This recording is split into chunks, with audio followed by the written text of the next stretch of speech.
नैनीताल से सुंदर चीज हमने अपने जीवन में चाय के अलावा देखी ही नहीं।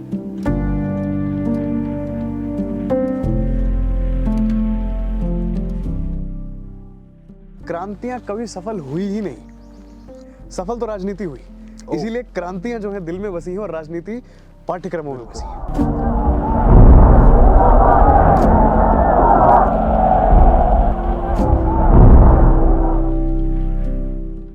अंग्रेज आए, अंग्रेजों ने हमें अंग्रेजी सिखा दी, लेकिन हम भारतीय हिंदी नहीं सीख पाए।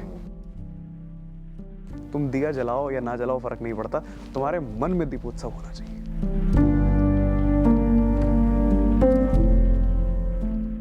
कि तुम एक सफर के ही आयावर हो और तुम्हें ये आयावर करना ही करना है। अगर तुम ये सफर नहीं करोगे तो शायद ये सफर कोई और करेगा, लेकिन करेगा जरूर। नमस्कार guys, this is Mohit from team Ilahi travels. So आज हम लोग एक बहुत ही स्पेशल गेस्ट का पॉडकास्ट रिकॉर्ड करने वाले हैं, जिनका नाम है शुभांकर वर्मा। शुभांकर वर्मा जी एक जर्नलिस्ट हैं, एक ऑथर हैं। सो इनकी जो कॉन्वर्जेशन है बहुत डायनामिक रहने वाली है। And since he is from Nainital, तो आई एम होपिंग कि we could find some bits about his perspective on climate change that he has seen around himself. So yeah, the conversation today is going to revolve around revolutionaries, history, environment and travel. So I hope you can get as much as value as we got by talking to him. So let's hope for the best. Please इस podcast या इस episode को पूरा देखिएगा and don't forget to like, share and subscribe if you feel so. Thank you.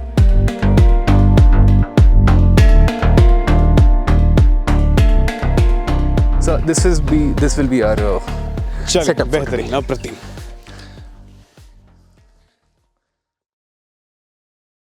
Swami Vivekananda के बारे में जब मैंने देखा कि आपका बहुत झुकाव है, तो मेरे को एक कनेक्शन फील हुआ, क्योंकि मेरी पर्सनल लाइफ में उनका बहुत बड़ा रोल रहा है। मेरे को ज़्यादा कुछ याद नहीं है उस समय के हिसाब से, बट मेरे को कुछ कुछ चीज़ें याद हैं और कुछ कुछ टेक अवेज हैं जो मैंने अपनी लाइफ में उस समय लिए थे, जिस वजह से मैं उस फेज से निकल पाया था। तो उस पर मज़ा आएगा। नहीं, बिल्कुल सच में मजा आएगा। विवेकानंद एक बहुत ही अमेजिंग, या फिर उसको कह सकते हैं प्रभावी व्यक्तियों में से एक थे। यस। तो उनके आगे मैं स्वामी कम लगाना पसंद करता हूँ, विवेकानंद ज्यादा बुलाना पसंद करता हूँ। राइट। क्योंकि व्यक्ति के आगे अगर हम जी, महाराज एक्सेट्रा एक्सेट्रा लगाना शुरू कर देंगे तो शायद हम उसके अस्तित्व को भी समझ नहीं पाएंगे। बिल्कुल। तो विवेकानंद को विवेकानंद की तरह ही पढ़ा जाए, भगत सिंह को भगत सिंह की तरह ही पढ़ा जाए। राइट। और अन्य राजाओं को अन्य राजाओं की तरह ही पढ़ा जाए, है ना। जैसे हम छत्रपति शिवाजी महाराज को अपना आराध्य मानते हैं, तो छत्रपति शिवाजी महाराज भी एक मनुष्य ही थे। उनका भी खून बहा था, उन्होंने भी युद्ध जीते, उन्होंने भी युद्ध हारे, लेकिन अपने व्यक्तिगत रूप से वो व्यक्ति कभी नहीं हारा। वो सबसे बड़ी बात है। हम लोग ज़्यादा एक क्या बोलेंगे, हम फिक्शन बना लेते हैं, है ना, कि वो भगवान था या फिर वो ये था या वो। भगवान रूप थे, देवतुल्य कहते हैं ना, देवतुल्य। हमारे लिए तो देवतुल्य थे, है ना। ईश्वर होना ना होना इस बारे में तो हम तो बहुत तुच्छ मनुष्य, हमें क्या ज्ञात, है ना। विवेकानंद के बारे में आप एक इतना शानदार कम्युनिटी आप लोग चला रहे हैं, इलाही ट्रैवल्स। विवेकानंद से सबसे बेहतरीन चीज जो हम सीख सकते हैं वो यही है कि घूमने के लिए पैसे की नहीं, मन की जरूरत होती है। व्यक्ति शिकागो 10 रुपए में अगर होकर आ सकता है, तो हम तो फिर भी एक प्रबल घर से आ रहे हैं। राइट। तो ये सबसे बेहतरीन है। तो विवेकानंद के ऊपर बात करने में बहुत मजा आएगा, कोई दोहरे की बात ही नहीं है। हम लोग सर ऐसे मतलब स्टार्ट वैसे नहीं करते कि welcome to the show and everything. हम लोग बहुत बढ़िया करते हैं, keep it with the flow, क्योंकि जब बहुत बढ़िया करते हैं वैसे करते हैं ना शुभांकर जी, तो एक कॉन्शियस हो जाता है। हाँ, बिल्कुल। तो चाहे वो मैं भी हूँ, मैं भी प्रेफर नहीं करता इस चीज को, तो वील जस्ट कीप ऑन। बहुत अच्छी, बहुत ही अच्छी बात। Let's start about your journey. Childhood कैसा था? बेहतरीन। बनारस में मेरा जन्म हुआ। मेरे गांव का नाम मुंशीपुर है। तो मुंशियों का अर्थ जो होता है आप सभी लोग समझ ही रहे हैं कि मुंशी एक ऐसी कम्युनिटी है या फिर एक ऐसा गांव है, एक ऐसा क्षेत्रफल है जहां पे पढ़े लिखे लोग जो हैं, जिन्होंने जन्म लिया है, या फिर उस गांव में उन लोगों का श्रद्धावान हुआ है जो बहुत पढ़े लिखे हैं, विद्वान हुए। मैं नहीं हूँ उनमें से, वो एक अलग बात है। तो मुंशीपुर में मेरा जन्म हुआ, और एक कहते हैं ना कि पारिवारिक दृष्टिकोण आप में आ जाता है। तो हमारे नाना जी भी पेशे से एक अध्यापक थे, माता जी भी पेशे से एक अध्यापिका हैं। घर पे अधिकतर लोग पन्नगर विश्वविद्यालय में कार्यरत थे अध्यापक अध्यापिकाओं के रूप में। तो वही गुण जो है हम में आ गया। एक चीज बहुत पसंद थी कि जिस चीज को पढ़ा है उस चीज को बतलाने में बहुत आनंद आता था। कि अगर हमने ये पढ़ लिया है कि एक ट्रैवल पेज है जिसका नाम इलाही ट्रैवल्स है, तो उसको हम बताएंगे बहुत बेहतरीन तरीके से कि जौनपुर में एक बहुत बेहतरीन शूट हो रहा है, एक बहुत ही बढ़िया व्यक्तिगण का एक प्रतीक माना गया है और वो बहुत ही अच्छा काम कर रहे हैं जिसका नाम इलाही ट्रैवल्स है। तो जो चीज़ पढ़ी गई है उसको बतलाने में बहुत आनंद आता था। हाँ, जो पढ़ा गया है वो बेशक बहुत ज़्यादा समझ आए या ना आए, वो एक अलग बात विषय है। है। तो जर्नी बहुत ही अच्छी रही, बहुत शानदार रही, बचपन बहुत सुखद बीता और माताजी पिताजी दोनों का ही बहुत बड़ा प्रभाव रहा। इनसे ज़्यादा प्रभाव हमारे चाचा जी का रहा, अच्छा, जिन्होंने पुस्तकें देना जो है शुरू करी। तो हमारे जो चाचा जी थे उनका नाम वीरेंद्र है, वीरेंद्र वर्मा। तो वो पुस्तकें दिया करते थे हमें समय समय पर। एक बहुत फेमस पुस्तकें हैं, how to be successful in life, how to win friends, etcetera etcetera. बहुत बार पढ़ने की कोशिश करी, पहला पन्ना पढ़ा, दूसरा पन्ना पढ़ा, मैक्स टू मैक्स इंडेक्स तक जा पाए और उसको छोड़ दिया। तो चाचा जी की वजह से एक चीज़ तो बहुत बेहतरीन हो गई, ये पता लग गया कि ये पुस्तकें हमारे लिए नहीं बनी है। 4-5 जब पढ़ ली तो आपको पता लग गया इंडेक्स के ऊपर से बढ़ा ही नहीं जा रहा।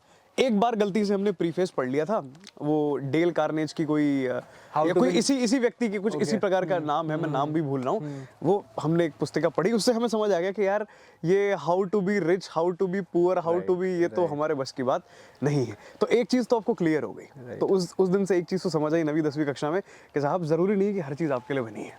बिल्कुल। कहता है ना कि बिजनेस वाली बुक जरूरी नहीं है कि आप ही के लिए बनी है, कुछ पुस्तकें हो सकता है आपके लिए बनी हो। तो फिर पंचतंत्र पढ़ना शुरू करा। अच्छा, घर में एक प्रवृत्ति चली आ रही थी कि मम्मी पढ़ने लिखने में अच्छी थी, पिताजी पढ़ने लिखने में अच्छे थे, चाचा जी पढ़ने लिखने में अच्छे थे, बुआ पढ़ने लिखने में, बुआ हमारी जो थी डॉक्टर रीता वर्मा पन्नगर विश्वविद्यालय की कुछ प्रथम महिलाओं में से एक छात्रा थी उस समय, जिस समय पन्नगर जो है स्थापित हुआ था। तो एक प्रवृत्ति बनी हुई थी कि घर में सब पढ़ने वाले लोग हैं। तो मैं हमेशा ये सोचता था कि यार इन लोगों ने इतनी पढ़ाई कर ली, मुझसे पढ़ा क्यों नहीं जा रहा है। एक तो गणित इतनी शानदार कि 2/2 भी 5 बताएं। तो अब सवाल ये है कि ऐसे में क्या करा जाए कि आप थोड़ा बेहतर कर पाए। तो पंचतंत्र कहानियां आया करती थी, वो पढ़ने का प्रयास करा। जब वो पढ़ा तो पता लगा ये भी हमारे बस की बात नहीं है, इसमें भी बोरियत हो रही है। खैर, एक समय ऐसा आया कि एक पुस्तिका जो है हमारी माता जी ने हमको दी। पुस्तिका जो थी वो भगत सिंह के ऊपर थी। ओके। तो जिस गांव से हम आते हैं, मुंशीपुर से आते हैं, उस समय जो हमारी नानी थी वो सीपीआई जो पार्टी है, कम्युनिस्ट पार्टी ऑफ इंडिया, उनका इन्फ्लुएंस अलग था। और हमारे जो घर वाले हैं यानी हमारे दादा पिताजी चाचा जी, उनका इन्फ्लुएंस जो है बीजेपी की तरफ ज़्यादा था। तो पॉलिटिकल मिक्स जो है घर पे चलता रहता था। तो भगत सिंह का भी हमने नाम सुना था, कभी विनायक दामोदर सावरकर का भी नाम सुना था। जानने की जिज्ञासा पहले से थी कि एक बार पढ़ा जाए। तो पहली बार Why I M an Atheist हमने पढ़ी। इसका अर्थ होता है कि मैं नास्तिक क्यों हूँ। तो जब पहली बार पढ़ी तो ये चीज़ तो हमने ठान ली थी कि पढ़ी तो जानी नहीं है, पढ़ लेते हैं। पहली बार तो पढ़ी तो नहीं समझ आई कि क्या बेहतर रूप से लिखा गया है। एक समय ऐसा आ गया कि एक लत, जिसको कहते हैं ना, लत बन गई कि इसको पढ़ते रहेंगे यार, पढ़ते रहेंगे पढ़ते रहेंगे। एक उसकी लाइन मेरे को बहुत ही अच्छी लगती थी, बार बार मैं उसको दोहराते रहता हूँ, हमेशा दोहराता रहता हूँ। मतलब उसका सारांश मैं हमेशा बताता हूँ कि क्रांतियाँ कभी सफल हुई ही नहीं, क्रांतियाँ हमेशा असफल रही। सफल तो राजनीति हुई, इसीलिए क्रांतियाँ जो है दिल में बसी हैं और राजनीति पाठ्यक्रमों में बसी है। बिल्कुल। तो ये भगत सिंह से सीखने की सबसे बेहतरीन चीज़ लगी कि आप प्रयास करते रहो। हम हारे जीते उससे कोई फर्क नहीं पड़ता। तो why I M an atheist एक समय ऐसा था कि कभी पढ़ी ही नहीं गई, और आज एक समय ऐसा है कि फुल स्टॉप, पैराग्राफ, पॉइंट, ये वो कहाँ चेंज हुआ है वो याद है ना। अब इस चीज़ को गिना नहीं जा सकता कि कितनी बार पढ़ लिया है। हाँ, इस चीज़ को स्मरण जरूर कर सकता है कि कितनी बार उसको स्मरण कर लिया है। मतलब आज भी अगर आप मुझसे बोलेंगे कि चलिए Shubhankar ji Why I M an Atheist मैं नास्तिक क्यों हूँ पढ़ते हैं, फिर से पढ़ेंगे, उसी उत्साह से पढ़ेंगे, उसी प्रतिस्पर्धा के साथ पढ़ेंगे। अब लोग यहाँ पर यह हमेशा प्रश्न करते हैं कि आप नास्तिक हैं? नहीं। भगत सिंह ने जिस उम्र में मैं नास्तिक क्यों हूँ why I M an atheist लिखी थी, उस समय उनकी उम्र क्या ही थी। 20, 21, 22 साल का एक लड़का जो जेलों में बंद है, संघर्ष कर रहा है, उसका क्या व्यक्तिगत विचार है उसने अपने माध्यम से प्रकट कर दिया। लेकिन उसने कभी किसी को ये नहीं बोला कि तुम भी नास्तिक बन जाओ। हाँ, उनका एक समय पर यह मानना था कि यार मेरे हिसाब से ऐसा ऐसा कुछ है। हर व्यक्ति का एक अपना व्यक्तिगत मानना होता है। तो कभी कभी कहते हैं कि आपको हर जगह से ना थोड़ा थोड़ा अंश उठा लेना चाहिए कि यहाँ से हमें ये पसंद आया, यहाँ से हमें ये पसंद आया, सुखदेव से हमें ये पसंद आया, बिस्मिल से हमें ये पसंद आया, और जोड़ के एक अपना जो है नवीन रूप जो है धारण करना चाहिए, है ना। अब देखिए, ये तो कहीं लिखित है या नहीं है कि भाई भगत सिंह विवेकानंद का स्मरण करते थे या उनके पदचिन्हों पर चलते थे, लेकिन चले ज़रूर होंगे, जरूरी नहीं है कि जो चीज़ लिखी गई है वही चीज़ सत्य हो। बिल्कुल। हो कुछ चीज़ें ऐसी हैं जो नहीं लिखी गई हैं। हमें अपने पिताजी के बारे में पता है, पिताजी के बारे में पता है, लेकिन पिताजी के बारे में नहीं पता। बिल्कुल। इसका तो कोई हमारे पास संदेशा है ही नहीं। तो हो सकता है वह भी किसी क्रांति संघर्ष से जुड़े हों, लेकिन हमें इस बारे में कोई ज्ञात नहीं है। तो इसी प्रकार की प्रवृत्तियां जो है बचपन में चलती रही। इतनी अनुभूति हो गई कि इतिहास बेहतरीन है, इतिहास को बेहतर रूप से पढ़ेंगे। तो जब इतिहास पढ़ना शुरू करा तो एक चीज़ की हमें कमी हमेशा खलने लग गई कि जो शहादतें हुई हैं, जो वीरगति हमारी हुई हैं भारतवर्ष में, उनके बारे में बहुत थोड़ा सा दिया जा रहा था। राउंड टेबल कॉन्फ्रेंस अगर बड़ा दिया गया है तो ठीक उसी प्रकार Bhagat Singh, Sukhdev and Rajguru were executed on 23 March 1931, एक छोटे से ब्लॉक में दे दिए। क्यों, कहाँ, इस बारे में पता नहीं। Reason, explanation. तो जब समय समय पर हम लोग कॉन्फ्रेंस भी किया करते हैं या फिर स्कूल्स में जाया करते हैं, बातचीत किया करते हैं, जब भी जाते हैं एक प्रश्न हमारा हमेशा होता है कि सबसे बड़ा या सबसे महानतम क्रांतिकारी चरित्र आपको कौन सा लगता है। हर व्यक्ति का एक जवाब आता है, हमें भगत सिंह पसंद है, हमें सुभाष बोस पसंद है। अब आते हैं अगले प्रश्न में, क्यों? हमें कारण नहीं पता। और ये हमारी जीत नहीं है, ये हमारी हार है। उन लोगों ने 20-20 वर्ष, 22-22 वर्ष, 24-24 वर्ष, किन्हीं लोगों ने 50-50 वर्ष संघर्ष करा जेलों में। और ये तो वो भी बेचारे सुनना पसंद नहीं करेंगे कि यार तुम्हें हमारे संघर्ष के बारे में ही नहीं पता। तो उस दिन एक चीज़ तो हमने ठान ली कि साहब जीवन में अगर कुछ भी करेंगे तो यही करेंगे, सिर्फ यही करेंगे। मतलब और ना कुछ भी नहीं देखा, कुछ भी नहीं सोचा, यही करेंगे। राइट नाउ अभी मैं पीडीपी के ट्रेनर रूप में कार्यरत हूँ। PDP trainer is a position जिसको पर्सनालिटी डेवलपमेंट ट्रेनिंग कहते हैं। तो इसमें मैं हमेशा हर उदाहरण में एक व्यक्तिगत रूप से वीरगति का उदाहरण देता रहता हूँ, क्योंकि मुझे नहीं लगता ये हमारे भारत का सबसे बड़ा सौभाग्य भी रहा कि इतने हमारे साथ लोग थे। और ये हमारा दुर्भाग्य भी संघर्ष ऐसे हुए कि लोग थे, व्यक्ति चला गया, लेकिन जानने का प्रयास नहीं हो पाया। अभी जिस जगह पर हम खड़े हैं, मैं आपको यहाँ से भी 5 से 6 लोग गिना कर दे दूंगा कि साहब ये लोग भी थे, लेकिन आप सोचेंगे अरे यार कमाल की बात है, हमें पता ही नहीं था हमारे घर के बगल का आदमी है चीज़। तो ये हमारे भारत का सबसे बड़ा सौभाग्य भी रहा कि इतने हमारे साथ लोग थे, और ये हमारा दुर्भाग्य भी रहा कि लोग थे लेकिन जानने का प्रयास नहीं हो पाया। ये जो है बहुत दिक्कत का विषय। अभी आज ही की बात है, मैं 4:45 पे हज़रत निज़ामुद्दीन उतरा रेलवे स्टेशन। तो एक छोटा सा बच्चा जो है एक तस्वीर को देखकर पूछ रहा था कि मम्मी ये कौन है, ये कौन है। मम्मी ने बताया ये कोई राजा हैं, बहुत बड़े राजा हैं। तो बेटे ने पूछ लिया कौन से राजा हैं, कौन से राजा हैं, हमें भी बताओ, इन्होंने तलवार ले रखी है। नहीं बेटा, हर राजा तलवार लेते हैं, हर राजा तलवार लेते हैं, ये देखो कितने बड़े राजा हैं, कितने लंबे चौड़े राजा हैं।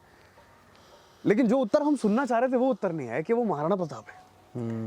वहाँ पे उनका एक पोस्टर लगा हुआ है, वो मुझे नहीं पता किसी सेंट्रल गवर्नमेंट के द्वारा लगाया गया, स्टेट गवर्नमेंट के द्वारा लगाया, दिल्ली के या फिर दिल्ली मिनिस्ट्री के द्वारा लगाया गया, जो भी है, लेकिन लगाया गया है वो अच्छी बात है। अब सौभाग्य ये है कि लगाया गया है, दुर्भाग्य ये है कि हमें पता ही नहीं है किसका लगाया गया है। सबसे बड़ी बात तो ये है, वो हमारी क्रांतियों की भाषा में हम बहुत बेहतरीन रूप से कहते हैं कि या तो शहीद स्मारक बनवाओ,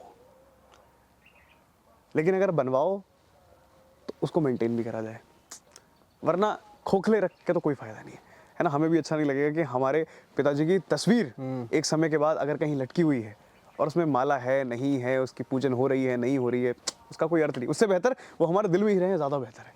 लेकिन अगर कोई स्मारक बना है तो उसको अच्छे से टेक केयर करा जाए। दिल्ली में हम इस सत्र को चैनलाइज कर रहे हैं, रिकॉर्ड कर रहे हैं पॉडकास्ट के माध्यम से। दिल्ली में इतने स्मारक हैं, इतने शहीद स्थल हैं जो सिर्फ शहीद स्थल हैं। अब शहीद स्थल मानना हमारे और आपके ऊपर है। तो यही एक कारण था कि इन कुछ एक अंशों की वजह से एक ऐसी धारणा पकड़ी कि जीवन में जो है यही है, यही बताएंगे लोगों को, यही सुनाएंगे लोगों को, इसी में जीवन व्यतीत करेंगे, इसी में जीवन का आनंद है, यही करते रहेंगे। और हमेशा एक सवाल हमसे आता है, हमेशा एक प्रश्न पूछा जाता है कि कितनी कहानियां सुना लोगे यार तुम, कितनी ही कहानियां सुना लोगे। हमेशा हमारा उत्तर आता है अगर 80 वर्ष भी हो जाएंगे ना तुम्हारे, या 100 वर्ष भी हो जाएंगे, तब भी कहानियां खत्म नहीं होगी। इतनी कहानियां हैं, इतने संघर्ष है।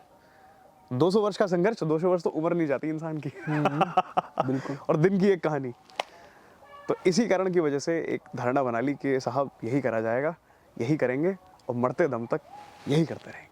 और इसी वजह से आपका जो रुझाव रहा वो पीएचडी इन इंडियन रेवोल्यूशन। वो असल में देखिए ऐसा है, मैंने आपको बताया कि मैं एक रिपोर्ट जो है बना रहा हूँ भारतीय सशस्त्र क्रांतिकारियों पर, जिन्होंने शस्त्र का जो है प्रयोग लिया।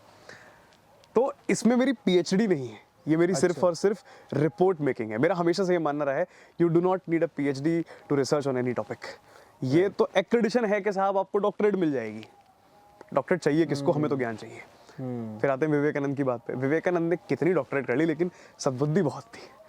और विवेकानंद हमेशा कहा करते थे कि जिस शिक्षा में चरित्र नहीं, वह शिक्षा किसी काम की नहीं। एक्सपैंड करते हैं इसको। हाँ बिल्कुल, इसको ऐसे समझ लीजिए। देहरादून में फिलहाल मैं कार्यरत हूँ। देहरादून में एक बड़ी प्रसिद्ध रोड है, उस मार्ग का नाम है राजपुर पथ कहते हैं उसे, राजपुर रोड। ओके।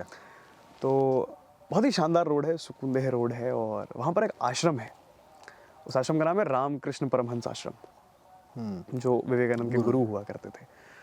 तो उस आश्रम में कभी आप जाएंगे तो आप देखेंगे कि पुस्तकें 200 रुपये की भी नहीं, 2 रुपये की भी मिलती हैं। पढ़ने वाला होना चाहिए। तो उसको ट्रस्ट ही प्रकाशित कर रहा है। खैर वो हमारा मुद्दा नहीं था। दीवालों पर एक बड़ी अच्छी बात लिखी हुई है कि शिक्षा वो है जिसमें चरित्र है। अगर शिक्षा में चरित्र नहीं दिया जा रहा है तो शिक्षा चरित्रवान है। अब इसको आज के उदाहरण से लेते हैं। आज आप किसी भी स्कूल में चले जाइए, अभी हाल ही में हम सभी लोगों ने 26 जनवरी मनाई है। 26 जनवरी के दिन अध्यापक अध्यापिकाओं का ये रुझाव रहता है, कार्यक्रम जल्दी खत्म हो यार और हम घर जाएं कैसे ना कैसे करके।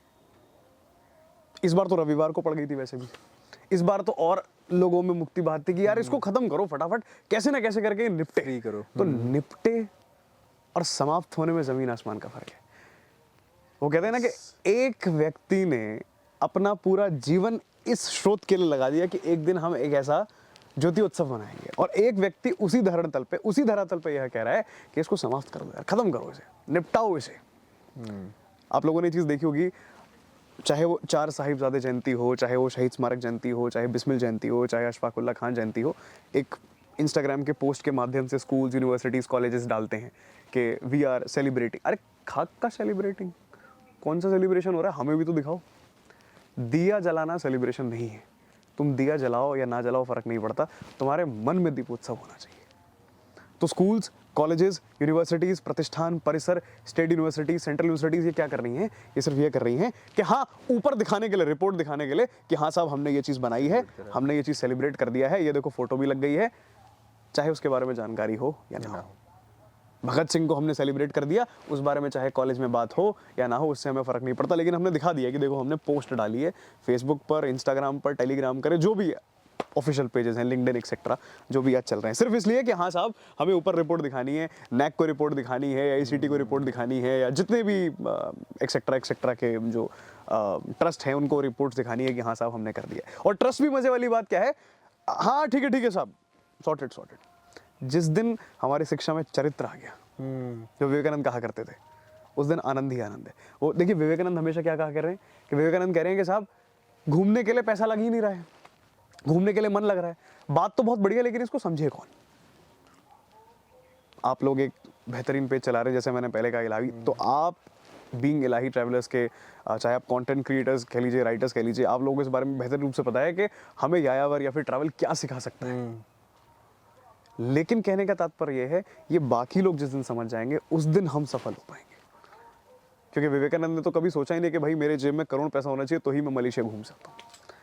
भ्रमण करने में और घूमने में ज़मीन आसमान का फ़र्क है, सीखने में और उसको पोस्ट करने में ज़मीन आसमान का फ़र्क है। क्योंकि विवेकानंद ने जाकर वो ये वाली तबाही नहीं मचाई कि आज हम आगे एक स्नैप बनाएंगे, और उस समय अगर स्नैपचैट होती भी तो भी शायद विवेकानंद इस प्रकार का काम नहीं करे। वो व्यक्ति जब शिकागो भी गया तो उसने इतनी बड़ी धारणा दी कि सबसे पहले उसने क्या बोला कि प्रिय महिलाओं, यानी कि सबसे पहले उसने डियर सिस्टर्स बोल दिया। ये उस व्यक्ति की सबसे बड़ी बात थी कि उस समय 1890 के समय एक ऐसे जागृति के समय जब पुरुष जो समाज था वो ऊपर जागृत रहता था, वह व्यक्ति महिलाओं के संघर्ष के ऊपर बात कर रहा है और कह रहा है डियर सिस्टर्स एंड ब्रदर्स। ये सबसे बड़ी बात है। अब यहाँ पर लोग क्या देख रहे हैं कि देखो उनके लिए कितनी तालियां बजी, तो तुमने सीखा ही क्या? अरे ये सीखो कि उन्होंने बोला क्या। तालियां तो ठीक है, तालियां तो व्यक्ति आज गाली भी देगा तो भी बच जाएंगे। वो आजकल वो आपने देखा होगा 4-5 नाटक जो हैं वो इंडिया गॉट लेटेंट, हाँ इंडिया गॉट लेटेंट नाम का एक शो जो आया है, उसमें जो है क्या नाम है, 4-5 जो भी हैं, जो भी नाम है उनका, समय मेरे को ध्यान आ गया, हाँ ठीक है, 4-5 लोग जो हैं आके अपनी बकवास बातें कर रहे हैं। अरे इतना तुम्हारे पास ग्रोथ है, 4 बढ़िया बात कर लो। 4 बंदे अगर आके ये बोल देना कि हमें 5-5 रुपए हर व्यक्ति से डोनेशन चाहिए फ्लड रिलीफ के लिए, डिजास्टर रिलीफ के लिए, अरे तुम्हें 5 नहीं तुम्हें 5,000 करोड़ मिल जाएंगे, भला हो जाएगा उससे। तो जो लोग भला कर सकते हैं वो भला नहीं कर रहे हैं, वो राजनीति में चले जाते हैं, और जो राजनीति बेहतर करना चाह रहे हैं वो राजनीति से हट जाते हैं। ट्रू। तो ये हमेशा से रहा है, हमेशा से रहा है। लोग एक सवाल ये भी करते हैं कि आपको क्या लगता है कि अगर हमारे भारत के क्रांतिकारी राजनीति में होते तो कैसा रहता, तो हम उनको वही जवाब देते हैं जो अभी हमने आपको दिया कि क्रांतियाँ कभी सफल हुई ही नहीं, सफल तो राजनीति हुई, इसीलिए क्रांतियाँ दिल पे छपी और बाकी सारे पाठ्यक्रमों पे छपी। हमें ये ज़रूर पता हो सकता है कि कांग्रेस पार्टी का गठन 1885 में हुआ, बीजेपी का गठन इस दिन हुआ, ऐसे समय हुआ, वैसे समय हुआ, ये तो इम्पोर्टेंट ही नहीं है, किस विचार पे हुआ ये इम्पोर्टेंट है। राइट। तो विचार होना बहुत ज़रूरी है। तो इसी विचार के पीछे एक छोटी सी कहानी रही है, वही कंटिन्यूएशन में है, वही प्रारंभ में है, वही चलती रहेगी, वही बेहतर रहेगी और आनंदमय रहेगा सब कुछ। ऐसा क्यों हो गया है कि हम लोग सिर्फ इसको एक इवेंट ही देख रहे हैं, 15 अगस्त को, 26 जनवरी को, और वो भाव चला गया है? इसके बहुत से कारण हैं। सबसे पहला कारण तो है युवा। देखिए असल में क्या है, आपको ध्यान होगा जब हम लोग बहुत छोटे हुआ करते थे 6, 7, 8 क्लास में, तो एक धारणा बनाई गई थी 15 अगस्त को लड्डू मिलेंगे, लेकिन हमें ये नहीं बताया गया कि लड्डू के पीछे का संघर्ष क्या रहा है। क्योंकि 15 अगस्त में कॉम्पिटिशन हो रहे हैं कि जो बच्चा सबसे बेहतर बोलेगा उसको प्राइज मिलेगा। एक बार फिर से रिपीट कर देते हैं कि जो बच्चा सबसे बेहतर बोलेगा उसको प्राइज मिले। अरे आपने ये करवाना ही क्यों है? 15 अगस्त के दिन कैसा कॉम्पिटिशन? 15 अगस्त के दिन तो भाषण होने चाहिए, जागृति के भाषण, विश्लेष के भाषण, कि हाँ साहब आज ये सीखने को मिला, हाँ साहब आज ये सीखने को मिला, हाँ साहब आज इस बारे में जानने को मिला। देखिए हमारी जीत तब नहीं है जब हम अपने स्कूल के प्रतिष्ठानों में, परिसरों में सुभाष बोस, भगत सिंह और मोहनदास करमचंद गांधी की तस्वीरें लगा दें। हमारी जीत तब है जब हम उनके विचारों को जानने का प्रयास करें, क्योंकि वो विचार सिर्फ उसी दिन आते हैं और 15 मिनट में विलुप्त हो जाते हैं। अगले दिन से क्लास क्यों नहीं, अटेंडेंस क्यों नहीं लग रही है, ये तुम्हारा ये कम हो रहा है, ये तुम्हारा वो कम हो रहा है, और उससे मिल क्या रहा है? कुछ भी नहीं मिल रहा। ना इंसान का वैचारिक विकास यहाँ हो पा रहा है, ना इंसान का वैचारिक विकास यहाँ हो पा रहा है। वो जैसे कहते हैं ना कि कुछ लोग हिंदी बहुत अच्छी बोलते हैं, कुछ लोग इंग्लिश बहुत अच्छी बोलते हैं। हमारे भारत का दुर्भाग्य तो यही है कि हमारे विश्वविद्यालयों में, हमारे परिसरों में, हमारे स्कूल में बड़ा बड़ा छपा होता था कि हिंदी बोलने पर जुर्माना लगा और ये भारत की बात हो रही है। अंग्रेज आए, अंग्रेजों ने हमें अंग्रेजी सिखा दी, लेकिन हम भारतीय हिंदी नहीं सीख पाए। और फिर हम बोल रहे हैं कि हमारा एजुकेशन सिस्टम क्यों पीछे? अरे इसीलिए पीछे क्योंकि तुम आज भी मैकाउले की पदवी फॉलो कर रहे हो। मैकाउले यही तो कहकर गया था कि इन गधों को अंग्रेज बना दो और उसके बाद इनसे लूटमार करो। लेकिन स्वामी दयानंद सरस्वती क्या कह रहे थे साहब? वो कह रहे थे कि नहीं नहीं, इनको वैदिक विचार सिखाओ। नहीं, वैदिक विचार थोड़ी ना सीखेंगे, वैदिक विचार तो कठिन है ना, वो तो हमारे देश का है, हम उसको कैसे सीख लें? हमें तो वेस्टर्न कल्चर जो है ज़्यादा इन्फ्लुएंसिंग लगता है, हम उसके हिसाब से काम करेंगे। हमारा एजुकेशन सिस्टम आज भी वेस्टर्न कल्चर के हिसाब से चल रहा है। आप कभी गुरुकुल को देखेंगे और हमारे स्कूल्स को देखेंगे तो बहुत डिफरेंस आएगा। गुरुकुल में व्यक्ति 4 बजे उठ रहा है, जो सेम पदवी इंडियन मिलिट्री एकेडमी या फिर ऑफिसर्स ट्रेनिंग एकेडमी में फॉलो हो रही है। That is why the forces are very very प्रबल, क्योंकि वो व्यक्ति पढ़ भी रहा है, उठ भी रहा है, भाग भी रहा है, पसीना भी बहा रहा है, और मजे वाली बात वो अपना व्यक्तिगत जीवन भी धारण कर रहा है। लेकिन स्कूल्स में क्या हो रहा है? बच्चा उठ रहा है 9 बजे, तो हार तो यही हो गई। सबसे बड़ी हार तो हमारी यही होगी कि जो व्यक्ति शारीरिक प्रबल नहीं है उसमें क्षमता तो थोड़ी कम हो गई। मैं ये नहीं बोल रहा हूँ कि बिल्कुल खत्म हो गई, लेकिन कम हो गई। फिर शिक्षा तो आपने वैसे ही खत्म कर दी है। क्यों खत्म कर दी है? क्योंकि आप लोगों ने सिलेबस बना दिया, असाइनमेंट बना दिया, असेसमेंट बना दिया, क्लास टेस्ट बना दिए, प्रैक्टिकल्स बना दिए। प्रैक्टिकल भी न जाने भारत देश में कैसे हो रहे हैं कि टीचर आ रहा है, बच्चा भी आ रहा है, नमस्ते हो रही है, हाय हो रही है, और खत्म हो जा रहा है प्रैक्टिकल। एक समय ऐसा था कि गुरुकुल में प्रैक्टिकल के हिसाब से हुआ करते थे कि आपको ये चीज़ प्रूव करके दिखानी है, आप 4 दिन ले लो या 40 दिन ले लो। तो एजुकेशन सिस्टम में जब तक इन विचारों का उद्धरण नहीं होगा तब तक विवेकानंद तो बहुत दूर की बात है, हम अपने आप को भी नहीं समझ पाएंगे। वो 3 इडियट्स एक बड़ी अच्छी मूवी आई थी जिसमें आमिर खान साहब थे, बड़ी अच्छी, उसमें एक डायलॉग था कि पैसे के पीछे मत भागो, पैशन के पीछे भागो। लेकिन सवाल ये है कि बच्चे को अपना एक तो पैशन नहीं पता है और कॉलेज और स्कूल उसको वैसे ही खत्म कर देते हैं। जैसे वो होता है ना फिजिकल, एक वो होता है पेपर होता है फिजिकल एजुकेशन का, तो उसकी क्लास होती है, इस दिन स्पोर्ट्स होगा, इस दिन पीटी होगा। आपने ध्यान दिया होगा कि 1 घंटा मिलता था, कभी कभी हफ्ते में 2 या 3 पीरियड्स होते थे। आज के समय पर आप सभी लोग 25-26 वर्ष के हैं, आज के समय पर आप ये चीज़ रियलाइज़ कर रहे हैं यार शिक्षा तो काम नहीं आ रही है, फिजिकल हेल्थ ही काम आ रही है। इंसान 35 साल तक पैसा कमा रहा है, बाद में वही पैसा शरीर पे लगा रहा है, उससे बेहतर है कि कम कमा ले, लेकिन कम से कम जीवन तो सुकून का दिए। और यही चीज़ तो हमें सफ़र सिखा रहा है और सिखा रहा है। भाई विवेकानंद पहाड़ों पे निकले थे इस हिसाब से कि यार उनको डायबिटीज़ भी थी, शुगर भी थी, ये भी देखने को पता लग जाए कि साहब हम अपनी स्थिति को कैसे नाप पा रहे हैं। तो यायावर हमें बहुत सारी चीज़ सिखा भी रहा है। ये नहीं कि सफ़र में सिर्फ हमारा पैसा ही, सफ़र में अगर आपका पैसा उड़ रहा है तो वो सफ़र कैसा। अगर आप गोवा जा रहे हैं और 30,000 रुपये अपने जेब में लेकर जा रहे हैं तो आप तो पहले ही हार मान चुके हैं कि हम सुविधाओं के साथ जा रहे हैं। वो पंकज त्रिपाठी का मैंने एक बड़ा अच्छा पॉडकास्ट देखा था, उन्होंने बड़ी अच्छी बात कही थी कि भारत के हर बच्चे को 12वीं कक्षा के बाद जो है घूमना चाहिए समय समय पर, जगह जगह पर। और असल की बात यह है, किसी भी जगह घूमने के लिए पैसे की ज़रूरत नहीं, हृदय की ज़रूरत है। अगर मैं आपके पास आज भी आता, मैं आपसे बोलता कि भाईजान चाय मिल जाएगी, आप मना नहीं करते मुझे। मैं आपसे बोलता कि बैठने के लिए पानी मिल जाएगा, आप मना नहीं करते मुझे। लेकिन वही वाली बात है कि उसके लिए शक्ति भी होनी चाहिए। राइट।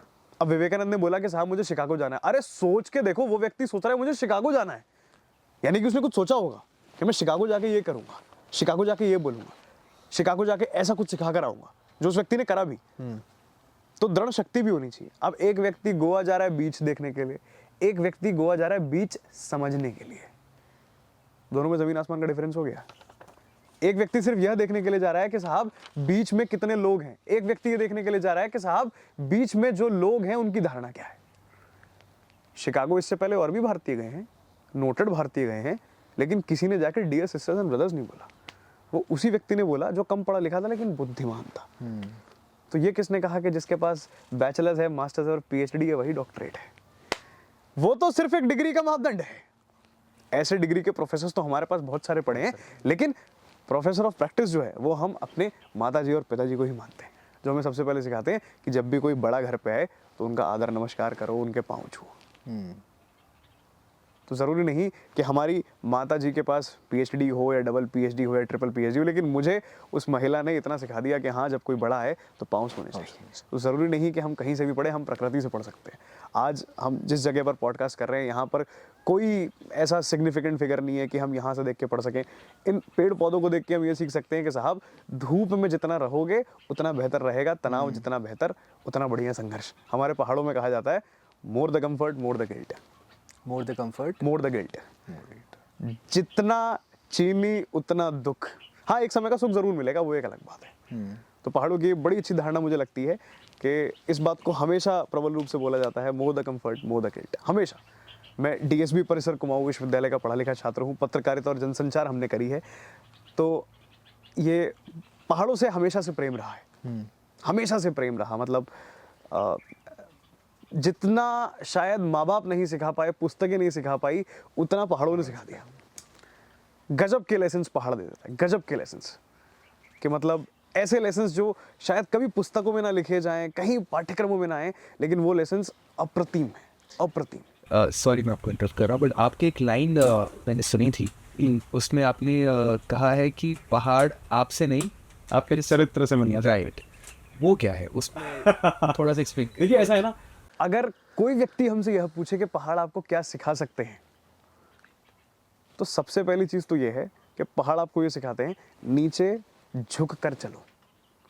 जितना झुकोगे उतना जल्दी पहुंचोगे। अधिकतर लोग पहाड़ चढ़ने में क्या गलती करते हैं, भाग भाग के चढ़ते हैं। तो आपने आधा मील तो कवर कर लिया साहब, लेकिन उसके बाद आप थक जाओगे। यही चीज़ हाथ पीछे करके गर्दन नीचे करके चलते तो आपको पता लगता है कि साहब आराम से चलेंगे तो पथ पर ज़रूर पहुंचेंगे। तो पहाड़ों या पहाड़ों का चरित्र आपसे नहीं है। इसीलिए कहा जाता है कि साहब पहाड़ आपसे नहीं, आपके स्वभाव से मिलना चाहते हैं, आपके चरित्र से मिलना चाहते हैं। क्योंकि पहाड़ को ये चीज़ पता है, तुम जल्दी आओगे तुम पहुंचोगे ही नहीं, तुम आराम से आओगे तो सीखते सीखते आओगे। क्योंकि एक व्यक्ति भागता भागता जा रहा है गाड़ी से या बाइक से, उसने क्या देखा बगल में क्या संघर्ष चल रहा है। आमा जो है बगल में लेकर अपनी लाठियां काठियां बांध के जा रही हैं, एक व्यक्ति सिगरेट फूकता हुआ जा रहा है, 2-3 लड़के जो है बॉन्ग फूकते हुए जा रहे हैं, प्लानिंग हो रही है रात में कौन सा माल फूका जाएगा। तो तुमने क्या सीखा पहाड़ से? आप दिल्ली के रहने वाले हैं, सभी लोग दिल्ली, आप सभी लोगों की दिल्ली में पढ़ाई लिखाई हुई है, आप इसी परिसर से हैं। हम दिल्ली वालों से, दिल्ली वाले तो बहुत छोटी चीज़, हम पूरे भारतवर्ष से बोलते हैं, do not work from the mountains, work for the mountains. जिस दिन हम ये सीख जाएंगे ना, उस दिन बहुत बड़ी बात हो जाएगी। वो लोग गोस्ट ऑफ्स जाएंगे, हॉस्टलर जाएंगे, अलग अलग जो आजकल फॉर्चून स्पेसेस हो गए हैं, शानदार स्पेसेस हो गए हैं, हम सभी लोगों ने वहाँ पे रहन सहन करा है। हर व्यक्ति जाएगा, अपना एक लैपटॉप लेगा, एक अपना माउस लेगा, कीबोर्ड लेगा और बड़ा बड़ा डालेगा वर्क फ्रॉम द माउंटेन्स। कितना बढ़िया हो कि वही व्यक्ति एक दिन ये डाल they work for the mountains. पहाड़ों को आपकी ज़रूरत है। वो कहते हैं ना कि हमारा जो संबंध है वो एक नहीं है, एकांत नहीं है, एक दूसरे से है, तभी हम लोग सामाजिक जानवर या फिर सामाजिक जीव जो है माने जाते हैं। तो पहाड़ों को आपकी बहुत ज़रूरत है, क्योंकि पहाड़ आपके कपड़ों से नहीं, आपके परफ्यूम से नहीं, वेशभूषा से नहीं, किसी से नहीं, वो सिर्फ आपसे मिलना चाहते हैं कि आप हमारे लिए क्या कर सकते हैं। अब पहाड़ पे अगर कूड़ा पड़ा है तो पहाड़ नहीं बोलेगा कि मैं इसको खुद एब्जॉर्ब कर लूंगा, क्योंकि मैं एब्जॉर्ब करूंगा तो नुकसान तुम्हें है। केदारनाथ में हमने देखा, नैनीताल में हमने देखा, भीमताल में हमने देखा, नौकुचिया ताल में हमने देखा और देखते आ रहे हैं। लेकिन पहाड़ हमको सिर्फ ये बता रहे हैं कि ये जो सूरज की किरणें सवेरे और शाम को आ रही हैं, जिसको तुम स्नैपचैट पे, इंस्टाग्राम पे पोस्ट कर रहे हो, उसको पोस्ट ना करके उसको समझो कि मैं कहना क्या चाह रहा हूँ। हमारे पहाड़ों में जब भी मैं कभी कोई क्लास लिया करता था, कक्षा लिया करता, तो मैं हर विद्यार्थी को बताता था कि बारिश हो तो बहना सीखो, धूप हो तो सहना सीखो। वाह। अब एक व्यक्ति क्या कर रहा है कि साहब बारिश हो रही है, छाता ले आओ, छाते में जाएंगे, इस डर से कि अगले दिन जुकाम हो जाएगा। अरे जिस व्यक्ति को इस बात का भय है कि अगले दिन जुकाम हो जाएगा, वो हमारे देश के लिए क्या काम करेगा? जुकाम के डर से। तो ये तो हम सबसे बोलते हैं कि साहब बारिश हो तो बहना सीखो, धूप हो तो सहना सीखो। धूप में जितना सहोगे, बारिश में उतना बहोगे। और पहाड़ भी यही है, पहाड़ अपने आप को भिगा रहे हैं जिससे कि आप बच सकें। किस दिन पहाड़ ऐसे टेढ़े हो गए ना तो स्वाद मिल जाएगा। हमारे नैनीताल में कभी कभी क्या होता है, पहाड़ जवाब देना शुरू करते हैं। कैसे? पानी का स्तर ऊपर हो गया। 5 मिनट भाई साहब अगर पानी का स्तर ऊपर हो जाए तो नैनीताल तो बहुत छोटी चीज़ है, उत्तराखंड का प्रशासन बोल जाता है कि साहब अब क्या करें। ये पहाड़ आपको बतला रहे हैं कि जो तुम कर रहे हो वो ठीक नहीं कर रहे हो। अब जैसे कि हमारे नैनीताल की एक सरोवर है, बहुत प्रसिद्ध सरोवर है, उसकी बहुत सारी कहानियां हैं। किसी का कहना है कि वहाँ पे नैन गिरे हैं, किसी का कहना है कि वो अलौकिक है, किसी का कहना है नेचुरल है, किसी का कहना है मैन मेड है। मैं तो यह कह रहा हूँ वह प्राकृतिक सौंदर्य है। और बताइए, लेकिन उसका सम्मान तो करो, चाहे ईश्वरीय स्वरूप से करो, चाहे मौखिक स्वरूप से करो, चाहे वर्णित स्वरूप से करो, लेकिन सम्मान होना चाहिए। आप नैनीताल को फोटोज में देखिए, नैनीताल के आप किसी भी हिल स्टेशन को फोटो में देखिए, शिमला उठा लीजिए, आप नैनीताल उठा लीजिए, नौकुचिया ताल उठा लीजिए, भीमताल उठा लीजिए, अल्मोड़ा उठा लीजिए, केदारनाथ, बैजकुंड, सब कुछ उठा लीजिए, आप सब कुछ उठा लीजिए। आप उनको टॉप से देखेंगे बहुत सुंदर लगेगा, लेकिन जब आप निचले स्तर पर जाके देखेंगे तो आपको पता लगेगा अरे बाप रे, ये तो कहानी खत्म हो चुकी है।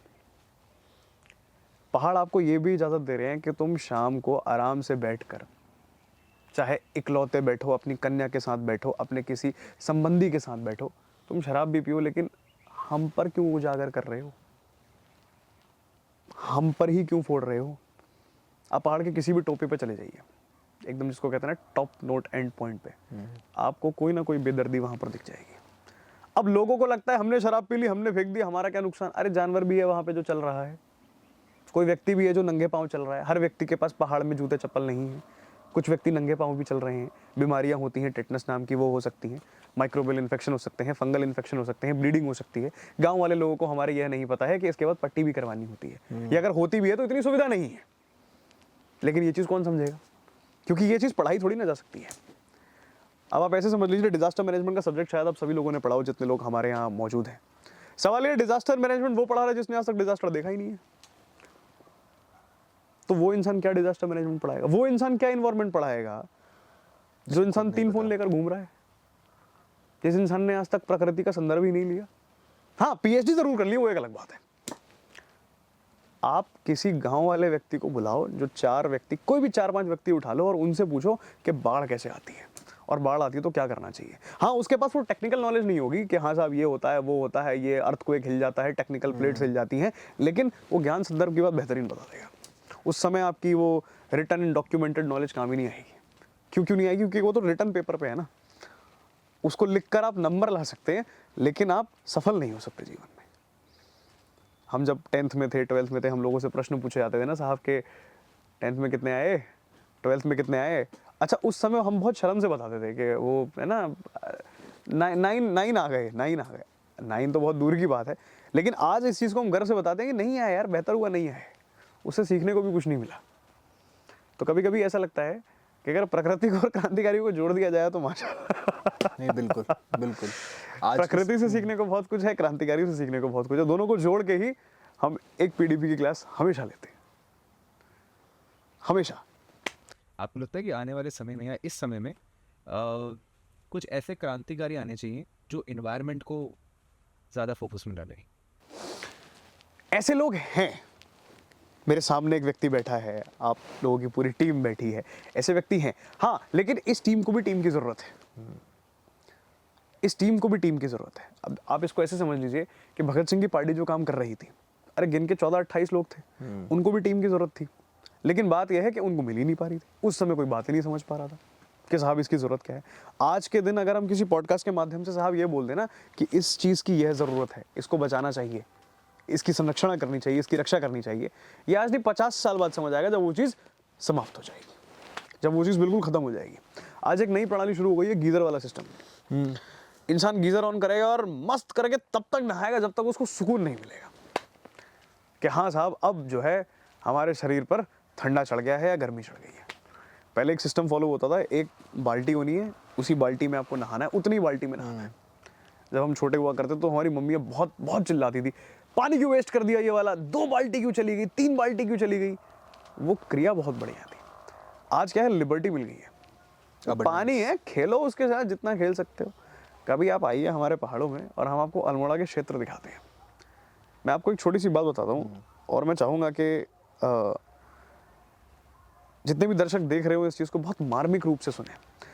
जब बोला जाता है ना हमारे पहाड़ों के लिए कि वो हमारे पहाड़ हैं, वहाँ पे बसे 2 गांव हैं, कोई सिग्नल नहीं आता है वहाँ पे और वहाँ टूटी फूटी रोडें हैं, ये हमारे पहाड़ का सबसे बड़ा स्वभाव है। अरे मूर्ख हो तुम, आज 2025 में जी रहे हैं और रोडें नहीं बनी हुई हैं, ये किस बात का स्वभाव है, ये किस बात की प्रगति है। हाँ, ये एक अलग बात है कि रोड वहाँ बना लो, बेशक वहाँ लोग रहें या ना रहें, वो एक अलग बात है, लेकिन रोड नहीं बनी है, कच्ची रोडें हैं, कम्युनिकेशन नहीं है, सिग्नल नहीं है, ये हमारी सबसे बड़ी हार है। जब कनेक्शन नैनीताल में आ सकता है तो कनेक्शन उन पिछड़े गाँव में क्यों नहीं आ सकता। और नैनीताल में क्यों आ गया, क्योंकि नैनीताल दिखने में सुंदर है, वहाँ लोग आ सकते हैं, वहाँ लोग आ रहे हैं और आते रहेंगे भी, क्योंकि सच में दिखने में बहुत सुंदर है। नैनीताल से सुंदर चीज़ हमने अपने जीवन में चाय के अलावा देखी ही नहीं। एक चाय ऐसी चीज़ है कि उसके अलावा नैनीताल और चाय के अलावा और कोई सुंदर चीज़ हमने देखी नहीं जीवन में। लेकिन वही वाली चीज़ है, इंसान तब तक चाय पिएगा जब तक उसको ये ना लग जाए अरे यार शुगर हो गई है। तो नैनीताल भी इंसान तब तक आएगा जब तक कोई बोले अरे खत्म हो गया क्या, चलो ठीक है। तो हम लोग एक हमारा ग्रुप है तामीर आर्टिविस्ट फाउंडेशन के नाम से, और वो 7 से 8 सालों से जो है इसी एक्टिविज्म के ऊपर काम कर रहा है, इन्वायरमेंटल एक्टिविज्म के ऊपर। तो हम लोग रात में कभी कभी डिस्कशन किया करते थे 2-3 लोग कि एक दिन ऐसा आएगा 10-12 सालों में कि लोग बोलेंगे अरे लेक हुआ करती थी ना यहाँ पे, कहाँ चली गई, अब तो यहाँ मेला लग रहा है। जिस हिसाब से अगर आज काम हो रहा है, अगर वैसे ही होता रहा तो ये दिन भी दूर नहीं है, इस चीज़ की गारंटी है। अरे डायनासोर खत्म हो गए, वो तो लेक है। अब लोग सोचेंगे यार डायनासोर का लेक से क्या रिलेशन, रिलेशन तो है। इसी को हम म्यूटेशन कहते हैं, इसी को हम इकोलॉजिकल नॉन डेवलपमेंटल फिगर्स कहते हैं कि हाँ साहब जिस चीज़ का जन्म हुआ है उस चीज़ का एक ना एक समय निष्कार तो होना है। लेकिन बात यह है कि वो कर कौन रहा है, हम ही कर रहे हैं। अब इतनी सी लेक पे टूरिज्म बढ़ाने के लिए आप 500 बोटें चलवा दोगे, उसको टूरिज्म नहीं कहते हैं, उसको कमर्शलाइजेशन कहते हैं। टूरिज्म तो वो है जो मन से होता है। टूरिज्म में कौन सी गाड़ियाँ चलती हैं साहब, हमें कोई ये बता दे। टूरिज्म में तो हमने कोई गाड़ी चलती हुई नहीं देखी। अब लोग बीएससी एग्रीकल्चर नाम से कोर्स है, तो बहुत सारे बच्चे उसको पढ़ते भी हैं, बहुत बेहतरीन विश्वविद्यालय हैं। पन्नगर विश्वविद्यालय उनमें से एक है, एशिया का पहला, भारत का पहला जो है एग्रीकल्चर विश्वविद्यालय। अब बहुत से विश्वविद्यालय हमने ऐसे देखे हैं कि वो फॉर्मल सूट में जो है बच्चों को काम करवा रहे हैं लैंड पे। तो बच्चा सीखेगा क्या, सवाल तो ये है। ठीक उसी प्रकार से आप लोगों को बोल रहे हो पहाड़ की संरक्षण कीजिए, पहाड़ को बचाइए। पहाड़ को बच्चा तब बचा पाएगा, इसको फिर से रिपीट कर देते हैं कि पहाड़ को बच्चा तब बचा पाएगा जब बच्चे को पता तो हो पहाड़ में हो क्या रहा है। बच्चा तो पहाड़ कभी गया ही नहीं है। इसीलिए कहा जाता है कि सफ़र बहुत ज़रूरी है। सफ़र should be a subject, tourism should be a subject, it should be a guideline subject. एक बार के लिए फिजिक्स, केमिस्ट्री, मैथ्स, इन सब में आप नंबर थोड़े कम कर दो 50-60। टूरिज्म शुड बी 100/100, क्योंकि एट द एंड यही 100 नंबर काम आने हैं। अब आज का युवा देख लीजिए, 9th क्लास का बच्चा अगर बाहर निकल जाए ना तो उसके माँ बाप 1500 बार फ़ोन कर दे, कहाँ जा रहे हो, क्यों जा रहे हो, कैसे जा रहे हो, कौन सी गाड़ी पकड़ोगे, कैसे पकड़ोगे, अरे ऐसे कैसे हो गया, ये कहाँ से जाएगी, वो कहाँ से जाएगी। तो बच्चे को पता ही नहीं है।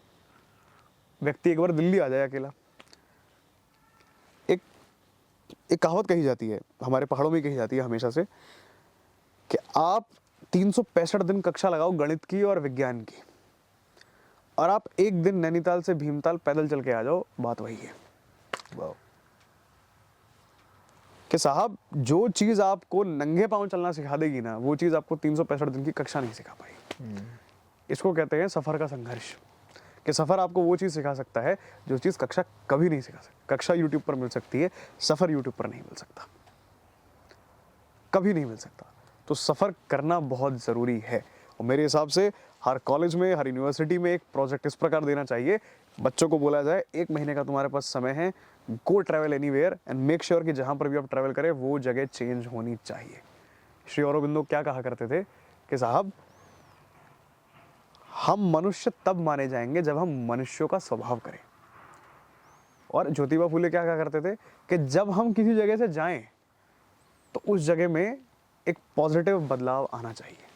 बच्चे को ऐसा डेवलपमेंटल प्रोजेक्ट दे दिया जाए तो गवर्नमेंट के तो बहुत सारे पैसे कम हो जाएंगे, ये डेवलपमेंट, वो डेवलपमेंट, ये डेवलपमेंट, फलान डेवलपमेंट। 5 बच्चों की टीम बनाइए, टुकड़ी बनाइए, 5 बच्चों को बोलिए आपको इस पहाड़ में जाना है, इस मार्जिनलाइज सोसाइटी को या फिर इस छोटे से कम्युनिटी को आपको डेवलप करना है, आपकी जिम्मेवारी। पास हो गए तो पास हो जाओगे, नहीं हो गए तो you will repeat the semester. लेकिन बच्चे को बोला जा रहा है 2/2 आप 4 करके दिखाओ, तो बच्चा क्या करेगा? साइन बटा कॉस थीटा या साइन बटा टेन थीटा क्या होता है इस बारे में तो हमें नहीं पता। हाँ, इसकी ज़रूरत उस व्यक्ति को ज़रूर है जो गणित में आगे जा रहा है, लेकिन मुझे नहीं है। लेकिन फिर भी हमने ये चीज़ बहुत बहुत जो है रट के समझ के पढ़ी है।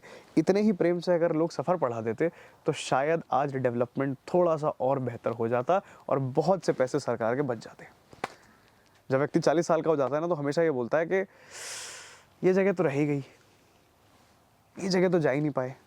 क्यों नहीं जा पाए? क्योंकि कोर्स का बर्डन इतना था, जाने ही नहीं दिया। सेमेस्टर के एग्जाम्स इतने थे, जाने ही नहीं दिए। क्या कर सकते हैं? तो मेरे हिसाब से अगर कोई मुझसे पूछेगा कि एजुकेशनल सिस्टम में क्या बदलाव होना चाहिए, 3 बदलाव होने चाहिए।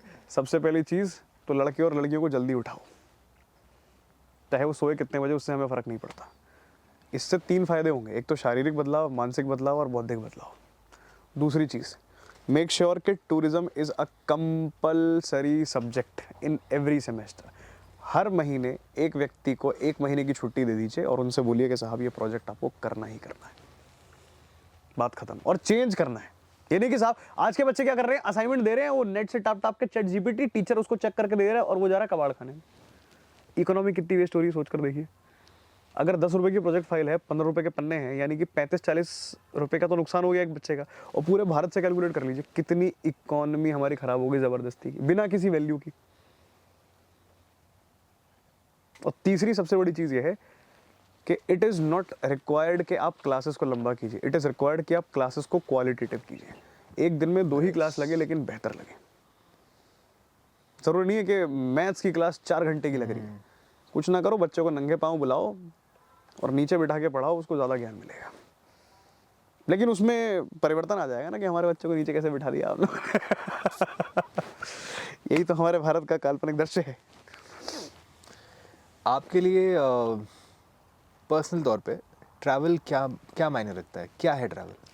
इसको ऐसे समझ लीजिए, जब मैं पहली बार दिल्ली आया था तो मुझे पता था कि दिल्ली में लाल किला है। जब मैं दूसरी बार दिल्ली आया था तो मुझे पता लगा कि अच्छा, लाल किला जो है दिल्ली में आज से नहीं है, 1600 से है। जब मैं तीसरी बार दिल्ली आया तो मुझे पता लगा कि अच्छा, दिल्ली के अंदर म्यूजियम भी है और लाल किले के अंदर म्यूजियम भी है। जब चौथी बार आया तो पता लगा अच्छा, सुभाष चंद्र बोस का भी इनसे संबंध है लाल किले से। जब 5वीं बार दिल्ली आए तो समझ आया कि लाल किला धरोहर है। जब 6वीं 7वीं बार आए तो पता लगा कि लाल किले से इतिहास जुड़ा है। जब 10वीं बार आए तो पता लगा लाल किले में शहादतें हुई हैं। आज जब 100वीं बार आए हैं तो लाल किले को एक निगाहों से हम ऐसे देखते हैं कि यार यहाँ पे अत्याचार भी हुए हैं, और एक तरह से ऐसे देखते हैं कि आज ये हमारी धरोहर है। तो सफ़र हमें 3 चीज़ें व्यक्तिगत रूप से सिखाता है। पहली चीज़, वो आपके बदलाव के लिए बहुत ज़रूरी है। दूसरी चीज़, वो आपके संघर्ष को नियंत्रित करता है।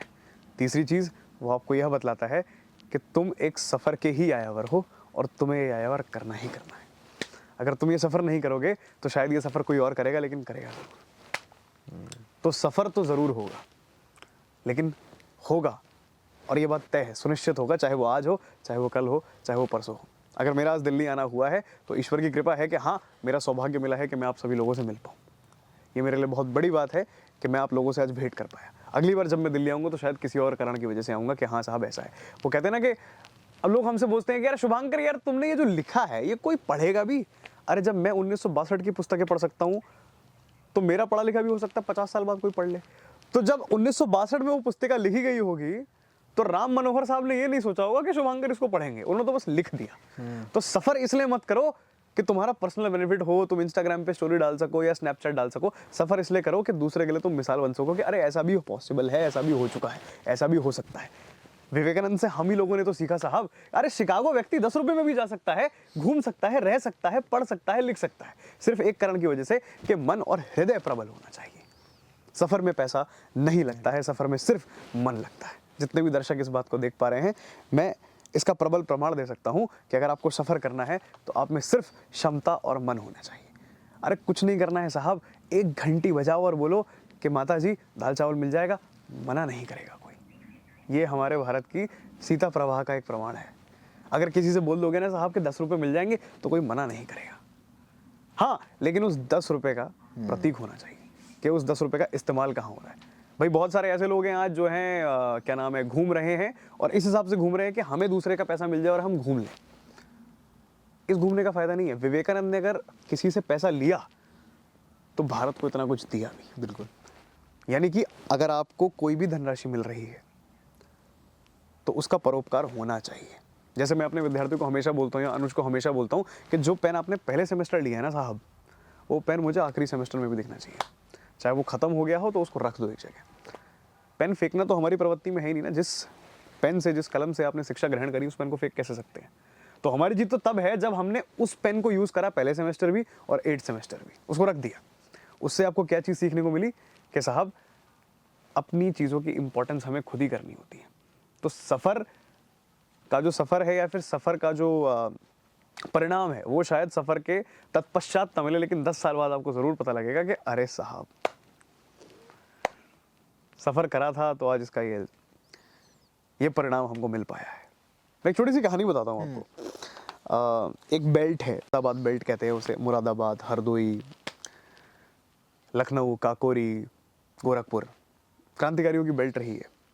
तो जब आप इन बेल्ट से जाते हैं तो आपको बड़ा गौरव महसूस होता है कि यार कमाल है यार, यहाँ पर भी फांसी हुई है, यहाँ पर भी फांसी हुई है, यहाँ पर भी फांसी हुई है। लेकिन जब आप ट्रेन में जाएंगे तो आपको 2 प्रकार के लोग देखेंगे। हरदोई कितनी गर्मी है यार। तो किसी ने अगर सफ़र करा है तो उसको ये चीज़ पता है कि यार इस बेल्ट की आज़ादी से कितना बड़ा संघर्ष रहा है। तो जब आप मुरादाबाद जाते हैं तो आपको पता लगता है कि यार यहाँ पे 57 हुआ। जब आप गोंडा जाते हैं तो आपको पता लगा कि यार यहाँ राजेंद्र नाथ लाहिड़ी की शहादत हुई। जब आप मलाका जाते हैं तो आपको पता लगता है कि साहब यहाँ अशफाक उल्लाह खान साहब की शहादत हुई। जब आप गोरखपुर जाते हैं तो आपको पता लगता है वहाँ पंडित राम प्रसाद बिस्मिल की शहादत हुई। आप कभी पंडित राम प्रसाद बिस्मिल के जेल कक्ष में जाइएगा जहाँ पे उन्होंने अपना अंतिम जीवन जो है बिताया। तो जो वो कोठरी है, जिस कोठरी में वो रहते थे, तन्हाई की कोठरी उसको कहते हैं, मच्छर बहुत थे वहाँ पे। तो वहाँ पंडित राम प्रसाद बिस्मिल अपने खुद के आत्मचरित्र में लिखते हैं कि मुझे यहाँ आनंद आने लगा है। आनंद जिसको कहते हैं आनंद। ठीक उसी प्रकार औरोबिंदो जब अलीपुर में थे तो वो लिखा करते थे कि मुझे तो अब यहाँ कृष्ण दिखते हैं, अब तो मैंने इसको अपना मान लिया है। और जब फांसी पे दोनों चढ़ रहे थे, खैर औरोबिंदो को तो फांसी नहीं हुई, जब राजेंद्र नाथ लाहिड़ी और बिस्मिल साहब जब फांसी पर चढ़े, तो जब पंडित राम प्रसाद बिस्मिल फांसी के फंदे को जब उन्होंने चूमा तो उन्होंने वंदे मातरम का एक उद्घोष लगाया और कहा कि साहब मैं बस यही चाहता हूँ कि अंग्रेज़ी साम्राज्य का विनाश हो। और उसके बाद वो फांसी पर चले गए। तो गोरखपुर जब मेरा जाना हुआ, ये है जेल और यहाँ मैं खड़ा हूँ और यहाँ मैंने 30 लोगों से पूछा है कि पंडित राम प्रसाद बिस्मिल की जेल कहाँ है, तो वो पूछ रहे पंडित राम प्रसाद बिस्मिल हैं कौन। सवाल तो ये है। अब एक और धारणा पे आते हैं। वहाँ पे गोरखपुर में पंडित राम प्रसाद बिस्मिल का एक पार्क है, वहाँ उनका एक स्मारक बनाया गया, एक स्टैचू बनाया गया है। पंडित राम प्रसाद बिस्मिल आर्य समाजी थे। हमेशा कहते थे मदिरापान से दूर रहिए और धूम्रपान से दूर रहिए। आप कभी उस पार्क में जाइएगा और उस पार्क में मेरे को एक व्यक्ति दिखा दीजिए जो मदिरापान और धूम्रपान से दूर है। इसलिए मैंने क्या कहा, या तो स्मारक ना बनवाओ या तो बनवाओ तो उसकी पुष्टि करो। इससे तो हम अपने शहीदों का अपमान ही कर रहे हैं ना, कि एक जगह बिस्मिल साहब अपनी आंखों से नेतृत्व कर रहे हैं उस पार्क का, और दूसरी तरफ जो है छेन छबीली चल रही है, उसका औचित्य तो कुछ हो ही नहीं पाया। यानी कि बिस्मिल से तो हम कुछ सीख ही नहीं पाए। और बिस्मिल के बारे में तो बोला जाता था भाई साहब कि जब वह व्यक्ति अपना प्राणायाम करता था या व्यायाम करता था, उसके शरीर को छू दो तो स्टील जैसी बॉडी। वो व्यक्ति जो चंद्रशेखर आजाद का गुरु था, उसका क्या महत्व रहा होगा। और जब मैं जेल कक्ष में जाके पूछ रहा हूँ कि साहब जेल कक्ष कहाँ है, ये कहाँ है, वो कहाँ है, तो लोग बोल रहे हैं पंडित राम प्रसाद बिस्मिल है कौन, पहले तो अब ये समझा दो साहब। तो ये दिक्कत का विषय है, ये हम लोगों की हार है। हाँ, लेकिन यहाँ पर एक जीत भी है। जीत ये है कि कोई एक व्यक्ति तो गया ना वहां पर, और उस परिसर को मेंटेन करा गया है, उस परिसर को प्रॉपर बनाया गया है। आप ये हिसाब लगाइए, राजेंद्र नाथ लाहिड़ी, उनकी गोंडा जेल में शहादत हुई, तो जीवन में कभी आप जब कभी गोंडा परिसर जाएं या गोरखपुर जाएं, आप कभी एक बार जेल कक्ष को देख कर आइएगा, किस प्रकार से जो है सरकार ने उसको मेंटेन करा है। बहुत अच्छे तरीके से मेंटेन कर रखा है उत्तर प्रदेश सरकार ने। तो आप ऐसे उसको मान के चलिए कि जब आप राजेंद्र लाहिड़ी साहब से मिलने जाते हैं उनके जेल कक्ष में, तो उनसे पूछा जाता है कि तुम व्यायाम क्यों कर रहे हो भाई, फांसी है तुम्हें। लाहिड़ी साहब जवाब दे रहे हैं, अरे हम पुनर्जन्म में विश्वास रखते हैं, अगले जन्म भी हम बलिष्ठ पैदा होंगे। ये सफर का फायदा है कि सफर आपको ये सब सिखाता है। हमारा पूरा क्रांति सशस्त्र कार्यक्रम सफर पे ही तो पैमाने पर लूटा गया। काकोरी जो हुआ लखनऊ के समीप, अगर पंडित चंद्रशेखर आजाद भवरा से आते थे तो राम प्रसाद बिस्मिल शाहजहांपुर से आते थे, राजेंद्र लाहिड़ी आपके बनारस क्षेत्र से आते थे, तो कोई कहीं से आता था, सब लोगों ने सफर ही तय करा था। तो एक दूसरे के सफर विकास कर सकते हैं। अगर मैं गोया गया हूँ ना, अगर मैं गोवा गया हूँ तो मुझे गोवा के बारे में पता लग गया कि हाँ ये यहाँ पे गड़बड़ी है, इसको हम सॉल्व कर सकते हैं। अगर आप मसूरी गए हैं तो आप बता सकते हैं मसूरी में ये गड़बड़ी। लेकिन जो व्यक्ति मसूरी गया ही नहीं, वो व्यक्ति क्या बताएगा। एक एडमिनिस्ट्रेटिव पॉइंट से समझते हैं, भारत में सबसे टफेस्ट परीक्षा यूपीएससी की मानी जा रही है। आईएएस, आईपीएस, आईआरएस, आईएफएस, देश भर के जो है सर्विसेज निकलती हैं। अब लोग हमेशा ये सवाल कर रहे हैं कि साहब हम फेल कहाँ हो रहे हैं, चीजें चेंज क्यों नहीं कर पा रहे हैं, या कॉलेज के प्रोफेसर्स भी चीजें चेंज क्यों नहीं कर पा रहे जबकि इतने हाईली एजुकेटेड हैं। अरे क्योंकि तुमने वो हाईली एजुकेशन घर पे बैठ के 6 साल तैयारी करके ले ली ना, बाहर तो निकले ही नहीं, तो ये तो पता ही नहीं लगा ना उन 6 सालों में हुआ क्या। आपको पता होगा साहब, जिस क्षेत्र में आप पॉडकास्ट रिकॉर्ड कर रहे हैं वहां पे दिक्कत क्या क्या है, लेकिन जिस व्यक्ति ने अपना पूरा समय तैयारी पर लगा दिया है घर में, वो व्यक्ति शायद इस चीज को कभी सॉल्व ही नहीं कर पाए। आप इसको ऐसे समझ लीजिए कि हमारे क्रांति संग्रह में भी 2 धारणाएं बनी थी, एक सहयोग की, एक असहयोग की। एक तरफ मोहनदास करमचंद गांधी नेतृत्व में थे, तो दूसरी तरफ भगत सिंह की पार्टी थी। अब मोहनदास करमचंद गांधी भारत के नेतृत्व कर रहे थे, यानी वो भारत की बात रख रहे थे। ठीक उसी प्रकार भगत सिंह की पार्टी लोगों का नेतृत्व कर रही थी कि लोगों की समस्या क्या है। तो छोटे और बड़े का अंतर हो गया, और दोनों की समस्याएं जरूरी है, क्योंकि अगर भगत के हिसाब से चलते तो भी समस्याएं हल नहीं होती, अगर गांधी के हिसाब से चलते तो समस्याएं वैसे भी हल नहीं होनी थी, क्योंकि एक बहुत बड़ा स्तर हो गया, एक बहुत छोटा स्तर हो गया। अब यहाँ पे लोग क्या करते हैं, लोग मोहनदास करमचंद गांधी को गाली देना शुरू करते हैं। क्यों? क्योंकि साहब आपने ये कर दिया, आपने वो कर दिया। होता है कच्चा पक्का इतिहास। अरे जिस व्यक्ति के एक बार कहने पर असहयोग आंदोलन खुल जा रहा है और टूट जा रहा है, सोच के देखिए उस व्यक्ति में कितनी शक्ति होगी। हाँ, लेकिन ये शक्ति कंबाइन नहीं हो पाई। तो आज आप देखेंगे कि इन्वायरमेंटलिस्ट की भी अगर हम बात करें तो इन्वायरमेंटलिस्ट भी एक दूसरे का समर्थन करेंगे नहीं। एक व्यक्ति अपनी बात रखेगा, एक व्यक्ति अपनी बात रखेगा। एक व्यक्ति कहेगा कि पानी जरूरी है, एक व्यक्ति कहेगा मिट्टी जरूरी। अरे दोनों जरूरी है, बस हाँ ये है कि तुम्हारा कहना यह है कि वो 70% जरूरी है, तुम्हारा कहना है वो 50% है। अरे कोई फर्क नहीं पड़ता, जरूरी तो दोनों है। अगर मैं बोल रहा हूँ कि पहाड़ जरूरी है और मैंने नैनीताल का उदाहरण दिया है, तो यहाँ मेरा सब पहाड़ों से नेतृत्व है, चाहे वो मसूरी के हों, चाहे वो बैजनाथ के हों, चाहे वो अल्मोड़ा के हों, चाहे वो उत्तरकाशी के हों, हिमाचल के हों, किसी के भी हों। पहाड़ों की हालत हर जगह से में, क्योंकि युवा तो सेम ही निकल रहा है ना हमारे भारत का। वही मैंने बोला ना कि जिस दिन हमारे भारत के युवा का नेतृत्व वर्क फ्रॉम द माउंटेन से वर्क फॉर द माउंटेन्स हो जाएगा, उस दिन हम बहुत कुछ सीख पाएंगे। क्योंकि उस दिन पहाड़ आशीर्वाद के रूप में बोलेगा कि अब तुम्हें बात समझ आई। और सच की बात, जितने भी लोग इसको देख पा रहे हैं, जो आनंद पहाड़ों के लिए कार्य करने में है ना भाई साहब, वो आनंद और किसी में भी नहीं है, किसी में भी नहीं है, किसी में भी नहीं। मेरे साथ एक लड़का रहता था, अमित नाम है उसका, अमित भंडारी, रूममेट था मेरा। उसके घर वालों ने 4 साल पैसा जुटा के उसके लिए बेड लिया था, बेड सोने के लिए। ओके। इतने गरीब परिवार से था वो। ओके। वो मेरे से हमेशा बोलता था कि भैया आप ना मेरे को ये क्लीनलीनेस ड्राइव में लेके जाया करो, सफाचट कहते हैं हम उसको हमारी भाषा में। तो एक बार मैं उसको ऐसे ही पूछा, तो क्यों, तुम्हें तो फौज में जाना है, तो तुम इसमें हमारे साथ टाइम वेस्ट करने की क्यों प्रयास कर रहे हो, हमें तो सोशल एक्टिविटी में जाना है, हम तो इसलिए कर रहे हैं। ये मैंने एक मजाक के तौर पे बोला। तो अमित ने बड़ी अच्छी बात बोली कि भाई अगर हम ही इसे टाइम वेस्ट समझेंगे तो हमारा देश कैसे समझेगा कि ये टाइम वेस्ट है। तो कहने का पॉइंट ये है, आधे लोग जब कूड़ा उठाते हैं ना, तो एक प्रश्न हमेशा आता है, क्या उखाड़ लिया। सवाल तो यह है कि नहीं उठाएंगे तो हमने क्या उखाड़ लिया। अरे 365 दिन भी अगर पहाड़ों की सफाई करेंगे ना साहब, तो भी पहाड़ साफ नहीं होंगे। लेकिन एक दिन भी अगर सफाई नहीं करेंगे तो ये हम पर धिक्कार है, क्योंकि पहाड़ों ने हमें अधिकार दिया है रहने का। तो जिस जगह हम रह रहे हैं, जिसको हमने अपनी मातृभूमि बताया है, उस चीज़ के लिए हमें काम तो करना चाहिए। गिरदा कितनी बढ़िया बात कहते थे, मातृभूमि मेरी जन्मभूमि। तो उस जन्मभूमि का सम्मान भी तो करना चाहिए। और लोग बोलते हैं पहाड़ी कौन है। पहाड़ी वो नहीं है जो पहाड़ में जन्मा है, पहाड़ी वो है जो पहाड़ के लिए काम कर रहा है। ज़रूरी नहीं कि हम पहाड़ के ही हों तो ही हम पहाड़ के लिए काम कर सकें। एक बनारस का व्यक्ति भी पहाड़ के लिए काम कर सकता है, एक कर्नाटक का भी व्यक्ति कर सकता है, और सबसे उच्चतम स्तर पे एक भारत का व्यक्ति इसके लिए काम कर सकता है, पहाड़ों के लिए। तो पहाड़ों के लिए काम करना बहुत ज़रूरी है, बहुत ज़्यादा ज़रूरी है। मेरा एक सवाल है, मुझे ऐसा लग रहा है कि शायद जो यूथ है उनमें प्रिंसिपल की कमी है, बिल्कुल, है ना? तो वो कैसे डेवलप किया जाए?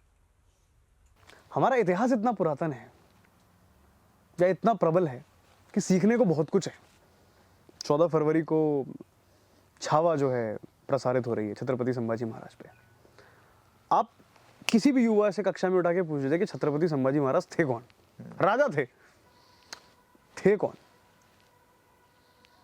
तो ये हमारी दिक्कत है कि हमने इतना इतना टॉपिक तो पढ़ाया ना, पाठ्यक्रम में इतना इतना पढ़ाया कि Chhatrapati Sambhaji Maharaj from this to this, Chhatrapati Sambhaji Maharaj from this to this, Shivaji Maharaj from this to this, Maharana Pratap from this to this, battle of Haldi Ghati. क्या हुआ बैटल ऑफ हल्दी घाटी में, ये तो हमने बताया ही नहीं।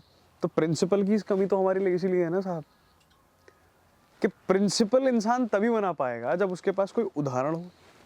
अब वो उदाहरण ले किससे? व्यक्ति आएगा कोर्स में, व्यक्ति आएगा अपने क्लास में, वो अपना कोर्स पढ़ाएगा और कोर्स खत्म करेगा।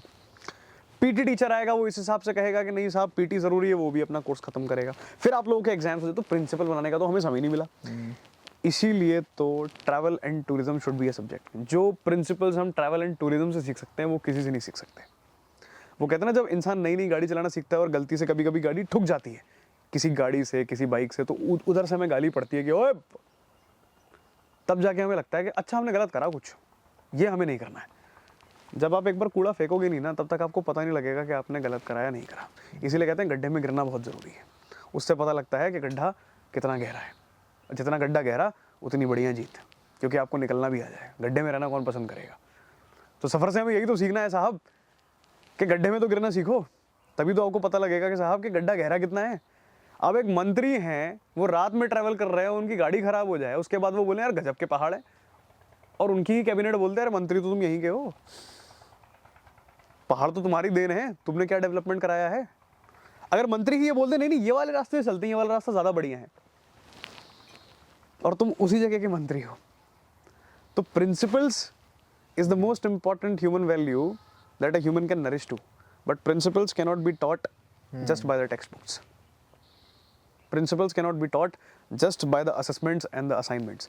Principles can and should always be taught by the immortals, जिनकी वजह से आज हम जीवित हैं। साहब लोग बोलते हैं पीस पीस, अगर आज वहाँ युद्ध ना हो ना तो हम ये पॉडकास्ट शूट ना कर पाए, क्योंकि वहाँ पर एक भाई हमारा बंदूक ताने खड़ा है सिर्फ इस वजह से कि कोई व्यक्ति दिल्ली में आकर एक पॉडकास्ट शूट कर सके। लेकिन इस बात को समझना बहुत ज़रूरी है। इस समय हम जिस जगह से शूट कर रहे हैं 25-30 किलोमीटर पर नेशनल वॉर मेमोरियल पड़ता है, राष्ट्रीय युद्ध स्मारक। भाई साहब आप आज भी वहाँ जाएंगे ना तो नेताजी सुभाष चंद्र बोस एक तरफ देख रहे हैं और दूसरी तरफ कुछ दीवारें लगी हुई हैं। उस दीवारों पर उन लोगों के नाम लिखे गए हैं जिन लोगों ने वीरगति अर्पित कर दी है। लेकिन आज भी ना 2-3 ब्लॉक्स खाली पड़े हैं, जो ये संकेत कर रहे हैं कि साहब तुम्हारे लिए हम खड़े हैं, तुम जियो, लेकिन किसके लिए? असेसमेंट्स के लिए, डिग्रीज के लिए, पीएचडीज के लिए, नॉर्मलाइजिंग के लिए। इसको कहते हैं प्रिंसिपल्स, इसको कहते हैं मोरल आर्मी, कि वो व्यक्ति सिर्फ हमारे लिए खड़ा है इस बेसिस पे कि तुम मस्त जियो भाई, अपन हैं यहाँ पे। जिस दिन हम ये चीज़ सीख गए ना साहब, उस दिन मज़ा आ जाए। जिस दिन हम 15 अगस्त और 16 अगस्त को भी बनाना सीख गए, उस दिन मज़ा आ जाएगा। जिस दिन हम 26 जनवरी और 27 जनवरी को भी बनाना सीख गए, उस दिन मज़ा आ जाएगा। जिस दिन हम ये सीख गए कि 14 फरवरी को वैलेंटाइंस डे नहीं, हमारे भाइयों की पुलवामा में वीरगति हुई थी, उस दिन हम ये चीज़ सीख जाएंगे। तो प्रिंसिपल्स यह है जो हमें सिखाए जा सके।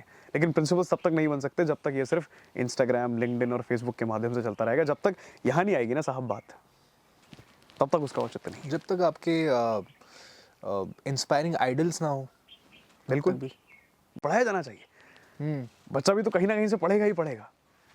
अब एक बच्चे ने देखा कि राजपुर रोड पे विवेकानंद है, लेकिन देख के चला गया वो, उसको तो पता ही नहीं लगा विवेकानंद के बारे में। लोग क्या जानते हैं? लोग ये जानते हैं कि उस व्यक्ति ने एक पोशाक धारण कर ली, वो शिकागो गया, उसने स्पीच दी, बस इतने से जीवन पे उसको महान तो नहीं बोला गया होगा साहब। कोई ना कोई बात तो रही होगी। विवेकानंद जी, मैं जब उनकी एक बुक पढ़ रहा था, रिफ्लेक्शंस, शायद आपने पढ़ी है? जी जी जी। Most powerful life bending book रही है मेरे जीवन की। और मैं किससे भी मिलता हूँ ना, जो भी मेरे घर पे आता है, लाइब्रेरी में देखता है कि से बुक रखी हुई है, मैं उनसे बोलता हूँ ये कुछ पढ़ो ना पढ़ो, इसे ज़रूर पढ़ना। बिल्कुल। उसमें एक इंसिडेंट है जहाँ पे विवेकानंद जी बताते हैं कि जब उन्हें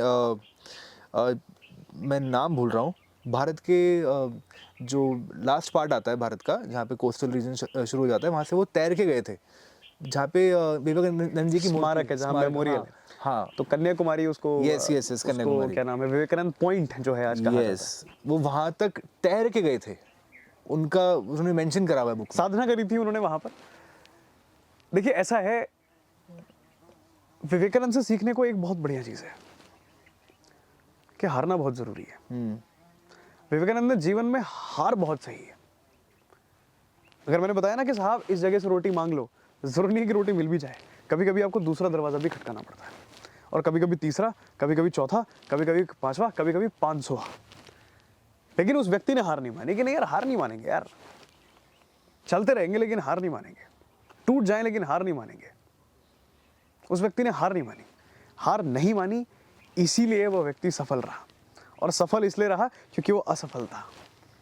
तो असफलता में ही सफलता है। आप भगत सिंह उठा लीजिए, आप विवेकानंद उठा लीजिए, आप बिस्मिल उठा लीजिए, आप अशफाक उठा लीजिए, आप लाहिड़ी उठा लीजिए, आप चंद्रशेखर आज़ाद उठा लीजिए, आप किसी भी प्रबल क्रांतिकारी को उठा लीजिए साहब, चाहे आप सुखदेव उठाइए, चाहे आप शिवराम हरी राजगुरु उठाइए, सब असफल ही रहे। लेकिन इनकी असफलताओं में ही सफलता की जीत थी। अरे जो व्यक्ति ये सोच सकते हैं कि 28 लोगों की पार्टी बना के हम 28 लाख लोगों पर अटैक करने वाले, सोच के देखिए वो क्या सोच। ये तो बात तय थी कि साहब जाना तो हमें है, लेकिन ये बात भी तय थी कि प्रतिस्पर्धा के साथ जाएंगे साहब, ऐसे नहीं जाएंगे। कोई अगर पूछे ना कि साहब भगत सिंह में और विवेकानंद में और बाकी लोगों में क्या अंतर था, बाकी लोग भी आज़ादी के लिए काम कर रहे थे, ये लोग भी आज़ादी के लिए काम कर रहे थे। बस ये था कि ये लोग मरना चाहते थे, इनको ना किलस थी, पहले मैं। महाराष्ट्र से क्रांतिकारी थे शिवराम हरी राजगुरु, और भगत सिंह पंजाब से थे। राजगुरु के साथ तो शायद ऐसा दृश्य हुआ हो कि जब इनको फांसी लग रही हो तो राजगुरु ने अपना पर्दा हटा के बोला हो, काला कपड़ा, कि साहब पहले मुझे चढ़ाओ। जब सॉन्डर्स को मारने की बात हुई थी तो राजगुरु तो बोराए हुए थे। राजगुरु वाज लाइक कि साहब पहले गोली मैं चढ़ाऊंगा। इतनी क्षमता थी कि साहब पहले शहादत किसको मिलेगी, पहले मुझे मिलेगी। क्या झील रही होगी। चंद्रशेखर आजाद राजगुरु के बारे में कहा करते थे कि पार्टी का भरोसा कोई तोड़े या ना तोड़े, राजगुरु नहीं तोड़ेगा। इतना भरोसा था आजाद को राजगुरु पर, क्योंकि वो व्यक्ति ऐसा था। ज्ञान व्यान बहुत ज्यादा नहीं था, लेकिन भक्ति थी किसी चीज की, और भक्ति होना बहुत जरूरी है कि देखा जाएगा यार। अरे खुदीराम बोस क्या उम्र रही थी यार उस बच्चे की, 18 वर्ष। हमारे लिए तो वो महानतम चरित्र हुआ ना। उसके बाद भी वो कोर्ट की प्रोसीडिंग में विद्यार्थी रूप से ये कह रहा है तुम फांसी चढ़ाओ भाई, ये प्रोसीडिंग के चक्कर में ना चढ़ो, तुम फांसी चढ़ाओ मुझे। लेकिन व्यक्ति कैसे जा रहा है, भगवत गीता के साथ। अगर भगत सिंह मरते समय तक अपने जेल जीवन में लेनिन पढ़ रहे थे। अरे वो इसलिए नहीं पढ़ रहे थे क्योंकि उनको पसंद था, वो इसलिए पढ़ रहे थे जिससे हम जैसे मूर्खों को ये चीज़ पता लग सके कि पढ़ना कितना ज़रूरी है। क्योंकि उस व्यक्ति को पता था, उसकी दार्शनिक बुद्धि देखिए, उसको पता था कि जब मैं जाऊंगा तो अखबार में खबर छपेगी, पढ़ते पढ़ते गया। लेकिन आज जीके के फॉर्म पे पूछा रहा कौन सी बुक पढ़ रहे थे, अरे ये तो जानना ही नहीं है, वो तो ये दिखलाना चाह रहे थे कि तुम पढ़ो। एक हमारे अच्छे मित्र हैं, उनका नाम राहुल है, उन्होंने बड़ी अच्छी बात कही थी मुझसे एक बार कि शुभांकर, मेरा तो ये मानना है 31 में भगत सिंह की शादी हुई और 31 में डॉक्टर एपीजे अब्दुल कलाम का जन्म हो गया। संबंध देखो कितना बढ़िया निकाला, हालांकि इसका कोई मेलजोल नहीं है, लेकिन संबंध कितना बढ़िया निकाला। लोग हमसे बोलते हैं कि डॉक्टर एपीजे अब्दुल कलाम ने बचपन में अखबार बेचे, उनका संघर्ष देखो। अरे संघर्ष नहीं, उनका विचार देखो कि वो इंसान अखबार इसलिए बेच रहा था कि खुद भी पढ़ पाए। यानी कि उस व्यक्ति में क्षमता थी कि नहीं मैं पढ़ूंगा यार, मैं खुद भी पढ़ूंगा। मैं तो आज भी बच्चों से बोलता हूँ तुम 3:30-4 बजे उठ जाओ, कोई नुकसान नहीं है। अगर 2-3 साल जीवन में 3-4 घंटा सो लोगे, it shall not hamper you. फिर लोग बोलते हैं साहब तबीयत खराब हो जाएगी। अभी कौन सा सही है, अभी कौन सा बढ़िया है? ट्रू। उससे बेहतर ये है थोड़ी और खराब कर लो, कम से कम बेहतर काम तो करोगे। और हम लोग दिल्ली में कर रहे हैं जो हाँ बिल्कुल बिल्कुल सही बात है। अरे भाई युवा जिसको कहते हैं ना, वो बोला जाता है ना दैट युवत्व इज अ गिफ्ट, लेकिन उस गिफ्ट को गिफ्ट कंसीडर भी करना चाहिए, क्योंकि जो शक्ति आज आपके पास है वो शक्ति शायद आप 35 या 36 साल में नहीं हो। तो इस चीज़ का फ़ायदा उठाइए और बेहतरीन रूप से फ़ायदा उठाइए, क्योंकि ये फ़ायदे के मौके आपको बार बार नहीं मिलेंगे, कम समय मिलेंगे और मिलते रहने चाहिए और मिलते ही रहने चाहिए। सुभाष चंद्र बोस भी तो यही कहा करते थे कि साहब अरे तुमको बंगाली भी बढ़िया आनी चाहिए, तुमको हिंदी भी बढ़िया आनी चाहिए और इंग्लिश इन सबसे बढ़िया आनी चाहिए। जब पूछा गया क्यों, अरे अंग्रेज़ों को जवाब कैसे दोगे, इंग्लिश में ही दोगे ना, इसीलिए इंग्लिश बढ़िया नहीं। उन्होंने ये थोड़ी ना बोला इंग्लिश बोलते रहो, उन्होंने तो ये बोला कि आनी चाहिए। आप बोलो या ना बोलो। आप स्वामी दयानंद सरस्वती का उदाहरण उठाइए, आर्य समाज की संस्थापना करी उन्होंने, संस्थापक रहे। अरे क्या गजब की बुद्धि, क्या वैचारिक बुद्धि, कितने द्वंद्व तोड़ दिए उस व्यक्ति ने। पूरा जीवन उस व्यक्ति ने जो है संघर्ष पे बिताया। और लोगों से पूछा जाए who is the father of Indian education system, Macaulay. अरे मैकॉले, जिस व्यक्ति ने ये खुलेआम बोला है कि भारत का उल्लू बनाओ, इनको अंग्रेजी पढ़ाओ, फिर देखो ये कैसे नाचते हैं हमारे सामने, उसी को हम पढ़ रहे हैं, उसी की पदवी फॉलो कर रहे हैं। लेकिन अगर किसी विद्यार्थी से हम ये बोल देना कि नंगे पाँव आपको कक्षा आना है और नीचे बैठना, अरे नहीं नहीं, it is mean to us, our parents won't allow it. क्यों? कपड़े गंदे हो जाएंगे। बिना कपड़े गंदे किए ना तुमने कभी युद्ध जीते होंगे, ना तुमने कभी संघर्ष करा होगा, और ना तुम पहाड़ सीख पाओगे।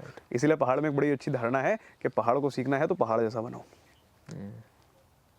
कठोर, प्रबल और संघर्षशील, क्योंकि पहाड़ को वही समझ सकता है जो पहाड़ जैसी प्रवृत्ति रखेगा। आपको ये बोले कि साहब हम टॉप पर इसलिए नहीं जाएंगे या चोटी पर इसलिए नहीं जाएंगे क्योंकि वहां बाघ है। बाघ तो यहां पर भी हो सकता है, बाघ तो घरों में आ जा रहा है। इसका ये अर्थ नहीं है कि हम बाघ को छोड़कर चले जाएं या फिर पहाड़ों को छोड़कर चले जाएं या फिर वहाँ के लोगों को छोड़ के चले जाएं। आप जिम कॉर्बेट का उदाहरण उठा लीजिए। जिम कॉर्बेट में नैनीताल में अपना सफ़र बिताया, उनके बारे में लोगों की बड़ी सारी धारणाएं हैं कि उस व्यक्ति ने इतनी किलिंग्स करी। कुछ व्यक्तियों की धारणा है कि नहीं नहीं, उस व्यक्ति ने बचाने के लिए किलिंग्स करी। अरे छोड़ो इन सब बातों को। बात यह है कि एक फॉरेन व्यक्ति, एक फॉरेन का व्यक्ति जो हमारे देश का था भी नहीं, जब वो कुमाऊं के बारे में सोच सकता है तो हम तो कुमाऊं और गढ़वाल के हैं, हम क्यों नहीं सोच सकते? सवाल तो यह है। वो तो बाहर जाने के बावजूद भी वापस आना चाहते थे।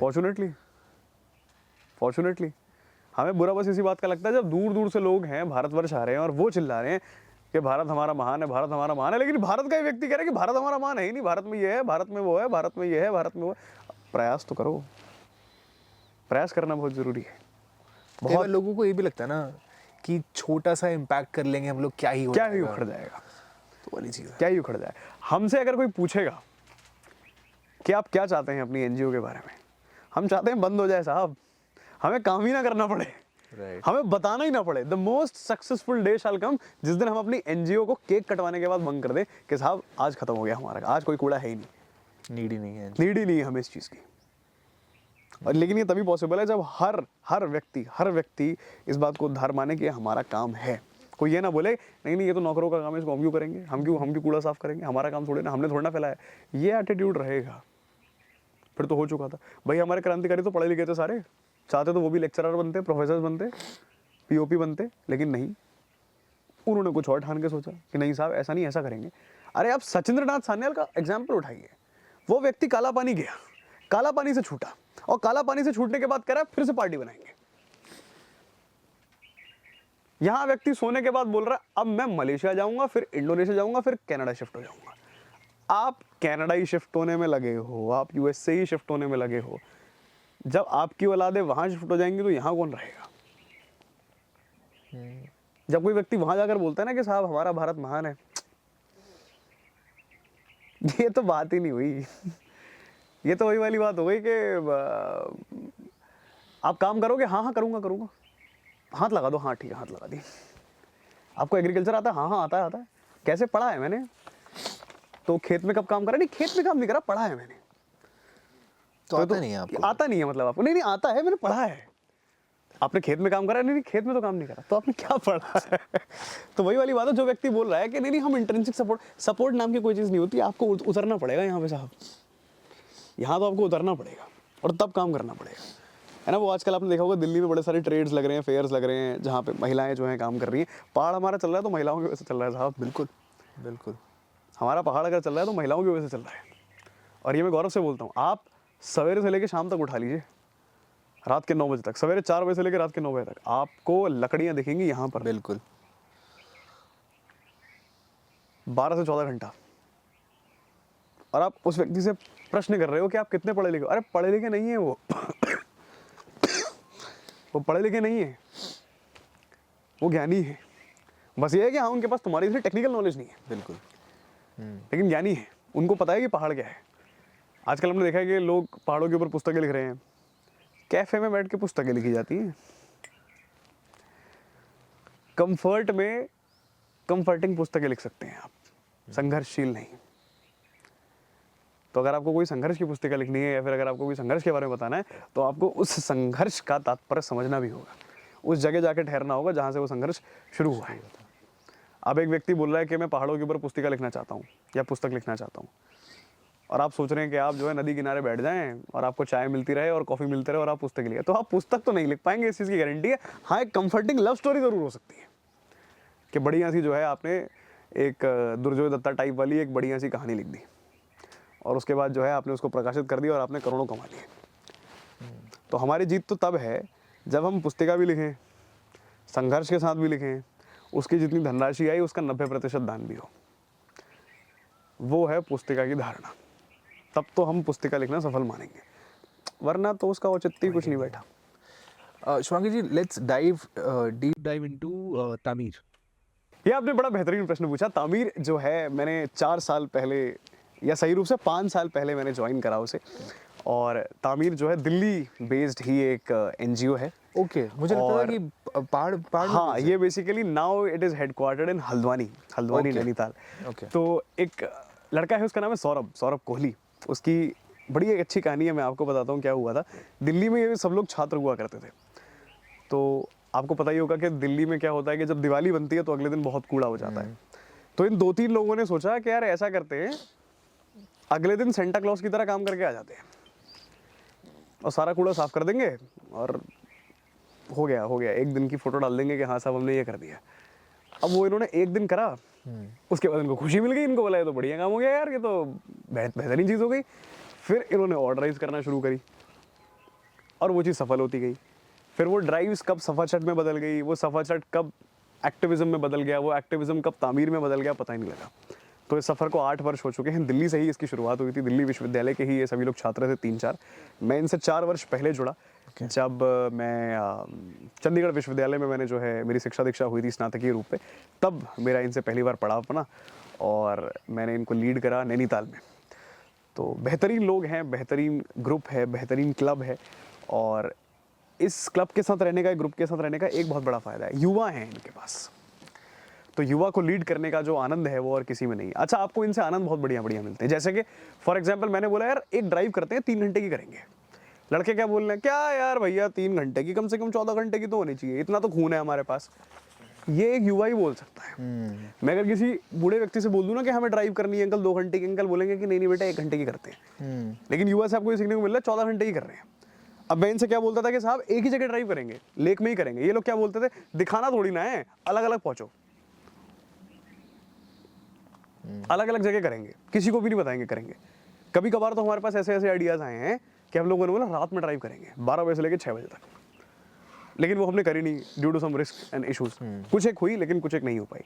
तो तामीर एक बहुत ही बेहतरीन काम कर रहा है, इसमें बहुत सारे युवा जुड़े हुए हैं। 3 लोगों से ये शुरू हुआ था, आज जो है हम 8,000 9,000 लोग हो गए हैं। और हल्द्वानी, नैनीताल, मुक्तेश्वर, अल्मोड़ा, दिल्ली, देहरादून, इन जगहों पर ये स्थानांतरित हो चुका है। बेहतरीन काम हो रहा है। 3 ऑपरेशंस हम लोग करते हैं। सबसे पहला सफाचट, दूसरा जो हमारी क्लीनलीनेस ड्राइव्स हैं उसके रिलेशन में, दूसरा जो है मैंने आपको पहले भी मिक्स कर दिया। तो पहला जो है हमारा सफाचट क्लीनलीनेस ड्राइव, दूसरा है हमारा सोशल इवेंट्स जिसमें हम सोशल इश्यूज़ के ऊपर बात करते हैं, जितने भी युवा है उनका एक ओपन माइक करवाते हैं। और तीसरे हमारे जनरल डिस्कशंस होते हैं कि हम लोग क्या कर सकते हैं। जैसे कि इनकी कुछ यूनिट्स हैं, एक यूनिट का नाम है सहारा। तो सहारा क्या करती है, जो जानवर हैं उनके लिए काम कर रही है। एक यूनिट है स्ट्रेज ऑफ पंतनगर, ये अलग यूनिट है, ये भी जानवरों के लिए काम कर रही है। फिर ऐसी छोटी मोटी यूनिट्स हम लोगों ने बना रखी हैं कि जो अलग अलग तरीके से अलग-अलग causes के लिए। हाँ, बस इसमें हमने एक सभी लोगों को चीज़ बेहतरीन रूप से बताई है कि पहले आप खुद प्रबल बनिए। जब आप खुद प्रबल बनेंगे तो आप बेहतर रूप से हमारे लिए काम कर पाएंगे। मतलब रतन टाटा देश और समाज की सेवा इसलिए कर पाए क्योंकि उनके पास धनराशि बहुत बेहतरीन थी और उस धनराशि का उन्होंने बेहतरीन रूप से इस्तेमाल करा। तो हम यही चाहेंगे कि हमारे साथ वही व्यक्ति आए जो प्रबल हो, अपने रूप से भी, शारीरिक रूप से भी और मानसिक रूप से भी। और एक चीज़ हम हमेशा बोलते हैं कि डोनेशन चाहे 1 रुपये का भी हो, लेकिन होना ज़रूर चाहिए, क्योंकि 1 रुपये बहुत महत्व करता है, बहुत ज़्यादा महत्व। आपको पता है, आप किसी डॉगी को या फिर किसी कैट को या किसी भी जानवर को एक निवाला भी खिलाओगे ना, वो जीवन भर आपका रहेगा। फिर राइट, जीवन भर वो आपका रहेगा, हमेशा हमेशा के लिए आपका रहेगा। हमने कितनी ड्राइव साहब ऐसी करी है जिसमें हमारे पास 40-40, 50-50 कुत्ते रहे जो घूमते थे हमारे साथ। तो क्यों घूमते थे? क्योंकि एक बार निवाला खिला दिया था। और मुझे इस बात का हमेशा भय रहता था कोई आके इन पे पत्थर ना मार दे, क्योंकि अगर एक भी मार दिया तो हम इनको बचा नहीं पाएंगे इनको काटने से। राइट। और ये बहुत बड़ी दिक्कत हो जाएगी। तो एक निवाला जीवन भर का साथ, ये हमने जो है तामीर से सीखा है या फिर जो इनके लोग हैं इनसे सीखा है। तो अगर मुझसे कोई पूछता है कि तामीर क्या है, तो मैं बोलता हूँ एक छोटा सा संगठन है, एक छोटा सा एक इनिशिएटिव है जिसमें कुछ एक युवा जुड़े हैं जो अपने अपने एंगल पे अपना अपना काम कर रहे हैं। और सभी लोग इसमें जॉब ओरिएंटेड हैं, सभी लोग अपनी अपनी जॉब्स कर रहे हैं, शाम को एक समय निकाल के अपनी अपनी तरीके से काम कर दे रहे हैं। तो ये बहुत बढ़िया ऑप्शन है। मैं दिल्ली में भी देखता हूँ कि मेरे पास खबरें आती हैं कि दिल्ली में क्या होता है कि कुछ लोग रात में निकलते हैं 10 साढ़े 10 बजे अपनी जॉब वॉब करके, छोटे से ट्रेस में खाना वाना लेते हैं और जानवरों को बांटते हैं। कुछ लोग क्या है कंबल बांट रहे हैं, लेकिन उसको बता नहीं रहे, दिखा नहीं रहे, बस कर दे रहे हैं अपना, है ना। तो वो मेरे को बहुत ही बढ़िया लगता है। लोग हैं और बेहतरीन काम कर रहे हैं। इनफैक्ट हमारे ग्रुप में भी कुछ लोग ऐसे हैं जिन लोगों ने अपनी यूनिट्स बना रखी है, लेकिन हमें भी नहीं पता है। बस हमारे पास कभी कभी आ जाता है कि हाँ इन्होंने ये कर दिया, इन्होंने वो कर दिया, इन्होंने ऐसा कर दिया, इन्होंने वैसा कर दिया, है ना। हमें खुशी तब होती है। अभी रिसेंट में एक बच्ची का केस निकला था, कैंसर केस। तो कभी कभी ऐसा लगता है कि यार कुछ चीज़ें हैं जिन पे हम कुछ काम कर सकते हैं। अब वही होता है कि max to max what we can do is we can support, right, है ना। और कभी भी हम ये सुनना नहीं चाहते या सुनना अच्छा नहीं लगता कि यार आज नहीं हो पाएगा। हम ये चाहते हैं थोड़ा सा ही सही, थोड़ा सा ही सही, लेकिन करो ज़रूर। If you are earning 70,000 please donate 20% of it. कुछ नुकसान नहीं होगा। आपकी SIP से ज़्यादा ये लोग काम right, right. It's a good practice. हाँ, it's a very good practice, very good practice. इंसान पैसे का क्या करेगा जब उसके पास संबंध ही नहीं है। बिल्कुल। अरे हम लोग स्पीति में काम करते हैं। हाँ। सो स्पीति वैली आपको पता होगा, हिमाचल में। सो वहाँ पे एक प्रॉब्लम ये है कि वहाँ पे ना 700 कुत्ते हैं। स्पीति का कैपिटल है काजा। हाँ। तो बहुत छोटा सा टाउन है। वहाँ पे 700 कुत्ते हैं और समर्स में तो खाना रहता है पर विंटर्स में नहीं रहता, क्योंकि जितने भी होम स्टेज या फिर होटल्स हैं बंद हो जाते हैं। तो क्योंकि वो बंद हो जाते हैं तो खाना नहीं है। तो कुत्तों ने क्या करा कि आपस में जो वीकेस्ट लिंक होता है उनमें से वो खाना शुरू कर रहे हैं उनको। अच्छा। और वो और एग्रेसिव हो जा रहे हैं टुवर्ड्स द टूरिस्ट समझा, और विजिटिंग एंड लोकल्स। एक इंसिडेंट ऐसा हुआ था कि एक सो बेसिकली रात को एक लेडी निकली, she was not mentally well और स्टेबल। वो रात को ऐसी बाहर निकली सर्दियों के टाइम पे, एंड अगले दिन उनकी बॉडी मिली है रोड पे। उनका पूरा शरीर कटा हुआ था, डॉग्स ने खाया हुआ था उनका पूरा शरीर, एंड शी वॉज डेड। कई बार इन डॉग्स को पकड़ पकड़ के वहाँ के प्रशासन ने आगे पीछे गांव में छोड़ के आए हैं, पर वो सारे फिर एक जगह दोबारा आ जाते हैं। तो हम लोग एज इलाही ट्रैवल्स है कम्युनिटी, हम लोग स्पीति के एक राजा हैं। स्पीति के जो राजा हैं उन्होंने 12 फीमेल्स का ग्रुप बनाया है जो कि वर्किंग वुमेन्स हैं, और ये लोग हर सैटरडे संडे मिलके अपने अपने घर से थोड़ा थोड़ा राशन लेके आती हैं, खाना बनाती हैं डॉग्स के लिए और उनको फीड करती हैं ओवर द वीक, और दोबारा संडे को साइकिल चालू हो जाती है ताकि वो एग्रेसिव ना हो। तो ये अपने अपने एरियाज में एज स्मॉल यूनिट्स काम करते हैं। So what Ilahi is doing कि हम लोग एक इनिशिएटिव चला रहे हैं मदर एंड पॉज करके, जिसमें we are raising some amount because it is not a issue of food, it is a issue of food in winters, Right. But population is the main issue. Right. तो उसको solve करने के लिए sterilisation programme चलाया जा रहा है, and for that we are raising funds, okay. And this is funded by our travellers only. हाँ नहीं, ये तो अच्छी बात है, तो दिस इज वेरी ब्यूटीफुल। तो जितने भी ट्रैवलर्स आते हैं whatever they are doing वो डोनेट करते हैं वहाँ पे कुछ, and we are running the sterilisation. It's very beautiful. इससे हमें एक चीज़ सीखने को मिली कि एक तो कनेक्शन बन गया लोगों के साथ में उस जगह जीवन पे। भर का, वो जीवन भर। जानने लग गए, मतलब हम उसको दूसरा घर बोलते हैं, हाँ बिल्कुल बिल्कुल। वो फर्क पड़ता है। So, बिल्कुल, जो भी बहुत लोग फर्क उसमें जुड़ते हैं, कहीं भी आप जा रहे हो, if you are engaging into a activity with the locals, बिल्कुल। You are making connection. हाँ ट्रू ट्रू ट्रू, ये बात आपकी बिल्कुल ठीक है। प्रसाद खत्म नहीं होता और संबंध भी खत्म नहीं होते। राइट। जब भी Oh, कभी wow, प्रसाद यार, बनता क्या है, लाइन है। कभी प्रसाद खत्म नहीं होगा और संबंध भी कभी खत्म नहीं होंगे। हाँ संबंध टूट सकते हैं लेकिन खत्म नहीं हो सकते। खत्म नहीं हो सकते। प्रसाद भी इधर उधर हो सकता है लेकिन कभी खत्म नहीं हो सकता। ये नैतिक बात है। हम भगत को हटा सकते हैं, भुला नहीं सकते। किताबों में वो हो या ना हो, लेकिन उसका अस्तित्व हमेशा रहेगा, हमेशा रहेगा। नैनीताल से चाहे लेक गायब भी हो जाए ना, लेकिन उसकी धारणा रहेगी कि हाँ एक बार लेक हुआ करती थी, और हमेशा बातें होंगी। आज वो प्रेजेंट है, कल शायद इतिहास बन जाए, वो एक अलग बात है। हाँ एक चीज़ की गारंटी है, जब तक आप जैसे युवा हैं ऐसा हो ही नहीं सकता। ऐसा हो ही नहीं सकता, क्योंकि प्रयास तो बहुत लोग कर रहे हैं। बस वो है कि उस प्रयास को तोड़ने का काम भी हम ही लोग कर रहे हैं ना। राइट। दिक्कत तो ये है, और कोई दिक्कत का विषय तो है ही नहीं। वैसे ये क्या हो रहा है जो ये कोई हाँ पंछी है ना कोई? मोर है? ये मोर ऐसी आवाज नहीं करता यार। हाँ मोरनी। ये मतलब मोर मोरनी तो हमारे यहाँ पर भी है, जौनपुर मुंशीपुर पर में। ऐसे- मतलब ऐसे नहीं देखा मैंने। मतलब अगर ऐसा है तो हमें भी दिखाओ, हम भी देखें इस प्रकार का मोर। बैल? बैल भी ऐसी साउंड नहीं करती। डियर नहीं होंगे यार यहाँ पे। सो दिस इज शेर और गीदड़ तो ऐसे बिल्कुल भी नहीं करते। वैसे आपका एनकाउंटर हुआ है ऐसे नैनीताल में कभी? हाँ ऐसे वाइल्ड हुआ है, हुआ है एक बार, एक ही बार हुआ है। असल में जहाँ मैंने बताया, जहाँ हमारा कैंपस है, DSB campus, Thakur Dev Singh Bisht campus, तो हम लोग रात में जो है, एक होता है ना लड़कों का होता है कि एक गेड़ा तो बनता है। हाँ। हमेशा जाते थे, हमेशा हमेशा। और पहाड़ों की आपको पता है कहानियां तो बनती रहती हैं कि पीछे नहीं मुड़ना है, हाथ में ये रखना है, वो रखना है, देश भर की चीजें पता नहीं क्या क्या बनती रहती हैं। एक बार क्या हुआ, एक हमारे मित्र हैं, उनका नाम है भरत अहलावत, दिल्ली में ही है वो इस समय, और वो स्कूल में जो है आर्ट्स के टीचर हैं, बेहतरीन आर्ट है उनकी। तो एक बार उन्होंने मुझसे बोला कि शुभांकर मेरे को कुछ काम है, मैं ज़रा फटाफट होकर आता हूँ। तो मैंने बोला हुआ हो, इसमें कौन सी दिक्कत की बात है। उसने बोला बाइक दे दो, आजा पैदल हुआ हो। ठीक है, सॉर्टेड है। मैं जो है चलना मैंने शुरू करा। डीएसबी कैंपस का गेट जो है हमारे बिल्कुल ठीक सामने है, बढ़िया सा सुंदर सा कैंपस है हमारा। और मैं आगे चलता गया।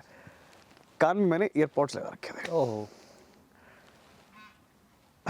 अब मजे वाली बात ये थी, बार बार मेरे को एक आवाज आई जा रही है ग्राउलिंग की, बहुत तरीके से, लेकिन मुझे ऐसा प्रतीत हो रहा है स्क्विड गेम की मेरे पास ट्यून चल रही थी उसमें, वो, और वो बहुत ही बढ़िया ट्यून मेरे को लगती थी, वो मैंने चलाई हुई थी, और वो मुझे ऐसा लग रहा था उससे आ रही है। रात के 2 बजे हमारे पास एक वीडियो शेयर हुई है, उसमें दिखाया गया कि हमारे डीएसपी परिसर के गेट में 3 बाघ जो है अंदर घुसे हैं। तो उसी की आवाज थी।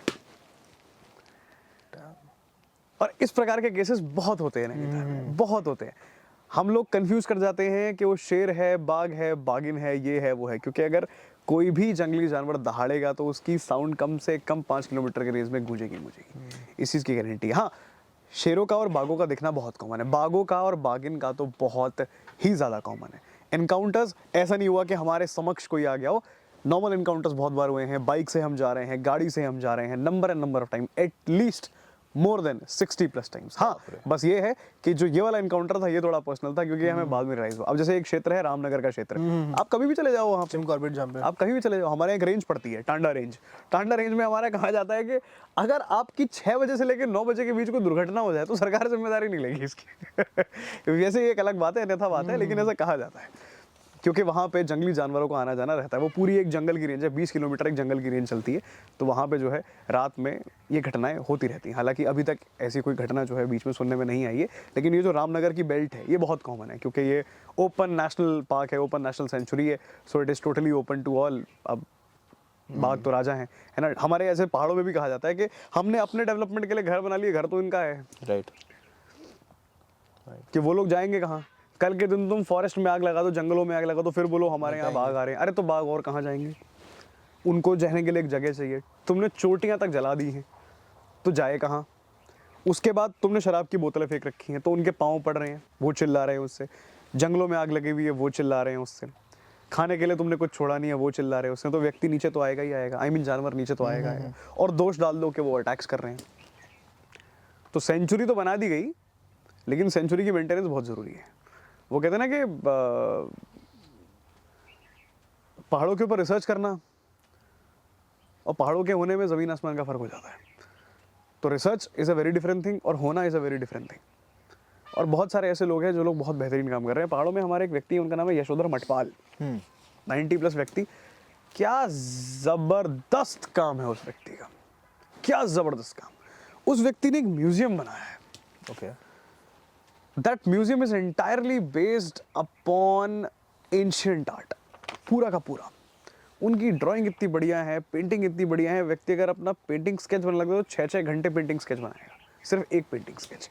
और उस व्यक्ति की वजह से पहाड़ को बहुत से प्रगतिवान चरित्र मिल पाए। लेकिन बात यह है कि यशोधर मटपाल को बहुत कम लोग जानते हैं, बहुत ही कम लोग जानते हैं, मतलब न्यूनतम। और लोग हमेशा ये सवाल करते हैं कि उनके म्यूजियम में जाने में पैसा क्यों लग रहा है यार। म्यूजियम देखने का थोड़ी ना पैसा लगता है, तुम जैसे गधों के लिए लगता है पैसा। क्योंकि आधे लोग म्यूजियम इसलिए आते हैं चले चले चले चले चले चले चले घूम कर आ गए। अरे म्यूजियम ये नहीं है, म्यूजियम है बिताने वाला। जितना समय इंसान, एक लड़का और लड़की कैफे में बिता रहे हैं ना, उतना समय म्यूजियम में बिता कर देखो, बहुत कुछ पता लग जाएगा। क्योंकि वो जगह एक इंसान का शोध केंद्र रहा है। उसने एक जो आर्टिक्राफ्ट भी है ना, उस पर कम से कम घंटों दिए हैं, लिखने के लिए, सोचने के लिए, समझने के लिए। लेकिन उस चीज़ की भावना को कोई समझने का प्रयास नहीं करता है, कोई नहीं करता है। मौलाना आज़ाद मेडिकल कॉलेज जो है, आप MAMC के अंदर जाएंगे तो वहाँ पे दिल्ली फांसी घर है। MAMC के अंदर इकलौता हॉस्पिटल जहाँ पे शहादतें हुई हैं। तो वहाँ पे ओल्ड दिल्ली गेट नाम से जो है एक मॉन्यूमेंट बनाया गया है, उसको फांसी घर कहते हैं। पहले वो फांसी घर हुआ करता था। तो वहाँ पे एक हमारे उत्तराखंड के थे गजब के स्वतंत्रता सेनानी, उनका नाम था मेजर दुर्गा मल्ला। मेजर दुर्गा मल्ला, दुर्गा मल्ला। डोईवाला के रहने वाले थे। देहरादून के समीप एक गांव है, एक क्षेत्र है, 25-30 किलोमीटर के आसपास ये पड़ता है। तो मेजर दुर्गा मल्ला साहब को वहाँ फांसी हुई थी। और मज़े वाली बात, एक केसरी चंद थे जो जौनसार बावर के रहने वाले थे। दोनों ही सुभाष चंद्र बोस की ब्रिगेड में, केसरी चंद भी सुभाष चंद्र बोस की ब्रिगेड में और दुर्गा मल्ला साहब भी सुभाष चंद्र बोस की ब्रिगेड में। अब आप दुर्भाग्य देखिए, जब दुर्गा मल्ला साहब से पूछा गया कि आप जांच पड़ताल बता दो, हम छोड़ देंगे। उनकी वाइफ ने भी बोला बता दीजिए, वो छोड़ देंगे। दुर्गा मल्ला साहब ने बोला निश्चिंत रहो, जब हम चले जाएंगे ना इस जगह जहां हमारी शहादत हुई है और पूरे भारत में हमारा नाम याद रखा जाएगा। अरे दुर्गा मल्ला तो बहुत दूर की बात है, लोगों को ये नहीं पता स्मारक क्या है। केसरी चंद पे आते हैं। केसरी चंद ने ये बोला था कि साहब हमारे देह पे बस तिरंगा लहरना चाहिए, सिर्फ तिरंगा। और केसरी चंद के बारे में मुझे नहीं प्रतीत होता कि जौनसार बावर के अलावा किसी क्षेत्र में उनका नाम भी है। और दोनों की शहादतें हैं वहाँ पर। सबसे आखिरी शहादत जो मानी गई वो केसरी चंद की वहाँ मानी गई। और आप स्मारक का कभी हाल जाकर देखेंगे तो आप देखेंगे, आप बोलेंगे कि यार दयनीय चिंतनीय, मिट्टी लगी हुई है, पत्ते उड़ रहे हैं, चीजें बिखरी हुई हैं। फिर किसी व्यक्ति से सवाल हुआ तो उन्होंने बोला कि अरे यहां तो मिट्टी लगेगी लगेगी, बाहर है। यही तो डिफरेंस है, यही तो हमें क्रिएट करना है कि नहीं लगनी चाहिए। जरूरी नहीं कि कौन सा नेशनल इंपॉर्टेंस का स्मारक जरूरी है, हर नेशनल इंपॉर्टेंस के स्मारक जरूरी है। अगर किसी ने भी खून बहाया है, that is a national importance स्मारक for us, and that shall be a national importance स्मारक फॉर अस। चाहे वो नेशनल वॉर मेमोरियल हो, चाहे वो MEMC का कॉम्प्लेक्स हो, चाहे वो बिस्मिल का कॉम्प्लेक्स हो, चाहे वो लाहिड़ी साहब का कॉम्प्लेक्स हो, हर कॉम्प्लेक्स, इन एवरी कॉम्प्लेक्स। जब बटुकेश्वर दत्त भगत सिंह के जो साथी थे, उनसे पूछा गया कि तुम्हारी आखिरी इच्छा क्या है, तो उन्होंने बोला कि भगत सिंह के साथ मेरी समाधि लगा देना साहब। इसको कहते हैं दोस्ती, कि मरने से ठीक पहले भी व्यक्ति कह रहा है कि समाधि मेरी वहीं होनी चाहिए। तो इस प्रकार की प्रवृत्तियां, इस प्रकार के प्रिंसिपल्स अगर हम अपने बच्चों को समझा पाएं, पढ़ा पाएं, तो शायद हम भारत को प्रगतिवान बना पाएंगे। और इससे बेहतर रचनात्मक बात तो कुछ हो ही नहीं सकती। शुभांकर जी, मेरे लास्ट 3 सवाल है जी, उसके बाद हम जाएंगे फ्रंट लगाने आज के इस पॉडकास्ट को जी। अच्छा, सो मेरा पहला सवाल ये है कि मैं थोड़ा सा इसको पॉलिटिकल की तरफ लेके जाना चाहता जी, हूँ। बिल्कुल और जाइए। ये समझना चाहता हूँ कि आपके विचार क्या हैं गांधी जी पे। बहुत ही बेहतरीन आपने प्रश्न पूछा, और मैं चाहता था कि ये प्रश्न आए। जब जब भारतीय सशस्त्र क्रांतियों पर बात होती है, तब तब ये प्रश्न आता है, और आना भी चाहिए। अच्छा, अधिकतर लोगों का क्या मानना है कि मोहनदास करमचंद गांधी बेवकूफ व्यक्ति थे, जो सरासर गलत है। जो व्यक्ति अपने एक बार कहने पर आंदोलन स्थगित कर सकता है, उस व्यक्ति की आवाज में कितना दम होगा। जिस व्यक्ति के एक बार कहने पर भगत सिंह, पंडित चंद्रशेखर आजाद जैसे महान क्रांतिकारी दल में जुड़ सकते हैं, शिक्षा दीक्षा तोड़ सकते हैं, उसका क्या चरित्र रहा होगा। हाँ, मोहनदास करमचंद गांधी की गलतियां भी थी। पहली गलती कि साहब अपनी बात पे अटल थे और अडिग थे कि नहीं भटकेंगे। अरे साहब, आप ये सोच कर देखिए, अगर मोहनदास करमचंद गांधी ये कह सकते हैं कि आंदोलन को स्थगित कर दो, आंदोलन स्थगित हो गया, तो यह भी तो कह सकते हैं कि आंदोलन को स्थगित मत करो, आंदोलन को चलने दो। अगर इसी बात पे अडिग रहते तो शायद क्रांतिकारी पार्टी बनती ही नहीं। अब आते हैं दूसरी गलती पे। मोहनदास करमचंद गांधी ने बोला कि साहब 1921 में हम आज़ादी ग्रहण कर लेंगे अगर आप लोगों ने हमारा साथ दिया तो। कैसे? हम असहयोग करेंगे, नॉन कॉपरेशन। और क्या वादा करा गया कि साहब सभी भारतीयों को यह कहा गया कि आप अपनी स्कूल त्याग दो, जो सरकारी नौकरी में है अपनी सरकारी नौकरी त्याग दें। विद्यार्थियों ने तो सरकारी नौकरी क्या, स्कूल वूल सब त्याग दिए। आंदोलन तो खत्म हो गया। अब उन बच्चों का क्या जिन लोगों ने स्कूल त्याग दिए, जिन लोगों ने सरकारी नौकरी त्याग दी, क्योंकि तुमने तो अपनी बात संपूर्ण कर ली, लेकिन उन लोगों का क्या? अगर लाला लाजपत राय नहीं होते तो भगत सिंह तो कभी जीवन में पढ़ भी नहीं पाते, या उनकी पार्टी तो कभी पढ़ भी नहीं पाती, इस प्रकार के लोग कभी पढ़ भी नहीं पाते, या दयानंद सरस्वती लोग जैसे नहीं होते तो DAV तो कभी चल भी नहीं पाता। लेकिन at the same time Gandhi की बात भी बहुत जरूरी थी कि अगर वो भी नहीं होता तो अंग्रेजों को प्रभाव भी नहीं पड़ता। तो दोनों चीजें हैं कि हाँ, हर व्यक्ति की कुछ ना कुछ सही बात होती है, कुछ ना कुछ गलत बात होती है। अब एक धारणा जो हमेशा बनाई जाती है गांधी के बारे में कि क्या गांधी भगत सिंह की फांसी बचा सकते थे, हाँ या ना, जिसका उत्तर है हाँ भी और ना भी। हाँ ये कि वही वाली बात, जो व्यक्ति एक बार कहने पर आंदोलन को स्थगित करा सकता है वो कुछ भी करा सकता है। तो आप उस समय भी एक आंदोलन कर सकते थे, लेकिन नहीं हुआ। हाँ, ये बात जरूर है कि भगत सिंह की जो साथी थे, एक उनका नाम था भगत सिंह के एक साथी थे, उनका नाम था वोहरा, और भगवती चरण वोहरा की जो धर्म पत्नी थी दुर्गा देवी वोहरा, गजब की क्रांतिकारी महिला, गाजियाबाद में रही वो। ओके। और 99 में उनका देहावसान हुआ, 99 में ही उनकी मृत्यु हुई। और हमारे एक बहुत प्रसिद्ध लेखक है, उनका नाम है पंडित सत्यनारायण शर्मा। उन्होंने उनके ऊपर एक बहुत बढ़िया प्रसिद्ध पुस्तिका भी छापी है, NBT द्वारा, राष्ट्रीय पुस्तिका न्यास द्वारा वो प्रकाशित है। तो जब पंडित सत्यनारायण शर्मा ने उनसे पूछा कि आप भगत सिंह के संबंध में मोहनदास करमचंद गांधी से मिलने के लिए गई थी कि उनकी फांसी बचा ली जाए, तो गांधी का क्या आमंत्रण था, गांधी ने क्या कहा? तो गांधी ने यह बोला था कि हम इस बारे में कोई प्रयास नहीं कर सकते। क्यों? क्योंकि भगत सिंह और उनकी पार्टी का जो विचारधारा है वो हमारे विरुद्ध है, इस कारणवश हम उनका समर्थन नहीं कर सकते। लेकिन हाँ, गांधी ने यह भी बोला था कि साहब हम दाद देते हैं उनकी देशभक्ति की। तो गांधी इन लोगों को विवेकहीन देशभक्त बोलते थे। ओह, विवेकहीन देशभक्त। ओके। ये गांधी का मानना था। अब कोई हमसे ये बोलेगा कि क्या गांधी गलत है? नहीं, गांधी गलत नहीं थे। गांधी अपनी जगह पर ठीक थे, भगत सिंह की पार्टी अपनी जगह पर ठीक थी। क्या गांधी और भगत सिंह को एक तराजू पर तोला सकता है? जी नहीं, कभी भी नहीं, किसी को भी एक तराजू पर नहीं तोला जा सकता, चाहे वो भगत सिंह हो चाहे वो आज़ाद हो। आज़ाद का मानना अलग था, भगत सिंह का मानना अलग था। भगत सिंह का मानना यह था कि किताबें पढ़ती रहनी चाहिए, आज़ाद का मानना यह था किताबों को एक समय थोड़ा सा त्याग कर दो, बंदूकों का इस्तेमाल करो। आज़ाद तो खुद कहा करते थे, ये जब कांग्रेस की पार्टी जो है अपने शरीर पे गर्दनों पे मालाएं लटका के आती थी तो वो तो यही बोलते थे, स्वराज मालाएं लटकाने से आना होता तो 1800 में आ जाता। तो गांधियों के बारे में ये जो है भूमिकाएं हमेशा बनाई जाती हैं और बनाई जाती रहेंगी, हमेशा रहेगा ये जो भावना है ये हमेशा रहेगी। आधे लोग समर्थन में रहेंगे, आधे लोग विरोध में रहेंगे और आधे लोग कट्टर विरोध में रहेंगे, हमेशा। मेरा दूसरा सवाल ये था कि सुभाष चंद्र बोस जी के बारे में उनकी डेथ को लेकर काफ़ी मिस्ट्री जी, इससे व्हाट आर द थॉट्स? ऐसा है कि सुभाष चंद्र बोस 1945 में उनकी मृत्यु मानी जाती है, according to Wikipedia, according to internet. दो धारणाएं चलती हैं। पहली धारणा यह है कि वह गुमनामी बाबा बन गए और फैजाबाद में जाके स्थानांतरित ले लिया उन्होंने। दूसरी यह है कि साहब 1945 में उनकी प्लेन क्रैश में मृत्यु हो गई। जिस जगह प्लेन क्रैश में मृत्यु बताई जाती है वहां की सरकार तो खुद कहती है कि इस साल में हमारा कोई प्लेन क्रैश हुआ ही नहीं, और डॉक्यूमेंटेड डेटा तो ये कहता है कि हाँ साहब जो गुमनामी बाबा थे वही सुभाष चंद्र बोस थे। अब इसके ऊपर दो लोगों ने बहुत बढ़िया काम करा है, उसमें से एक नाम है चंद्रचूड़ घोष और एक नाम मेरी स्मृति से निकल रहा है,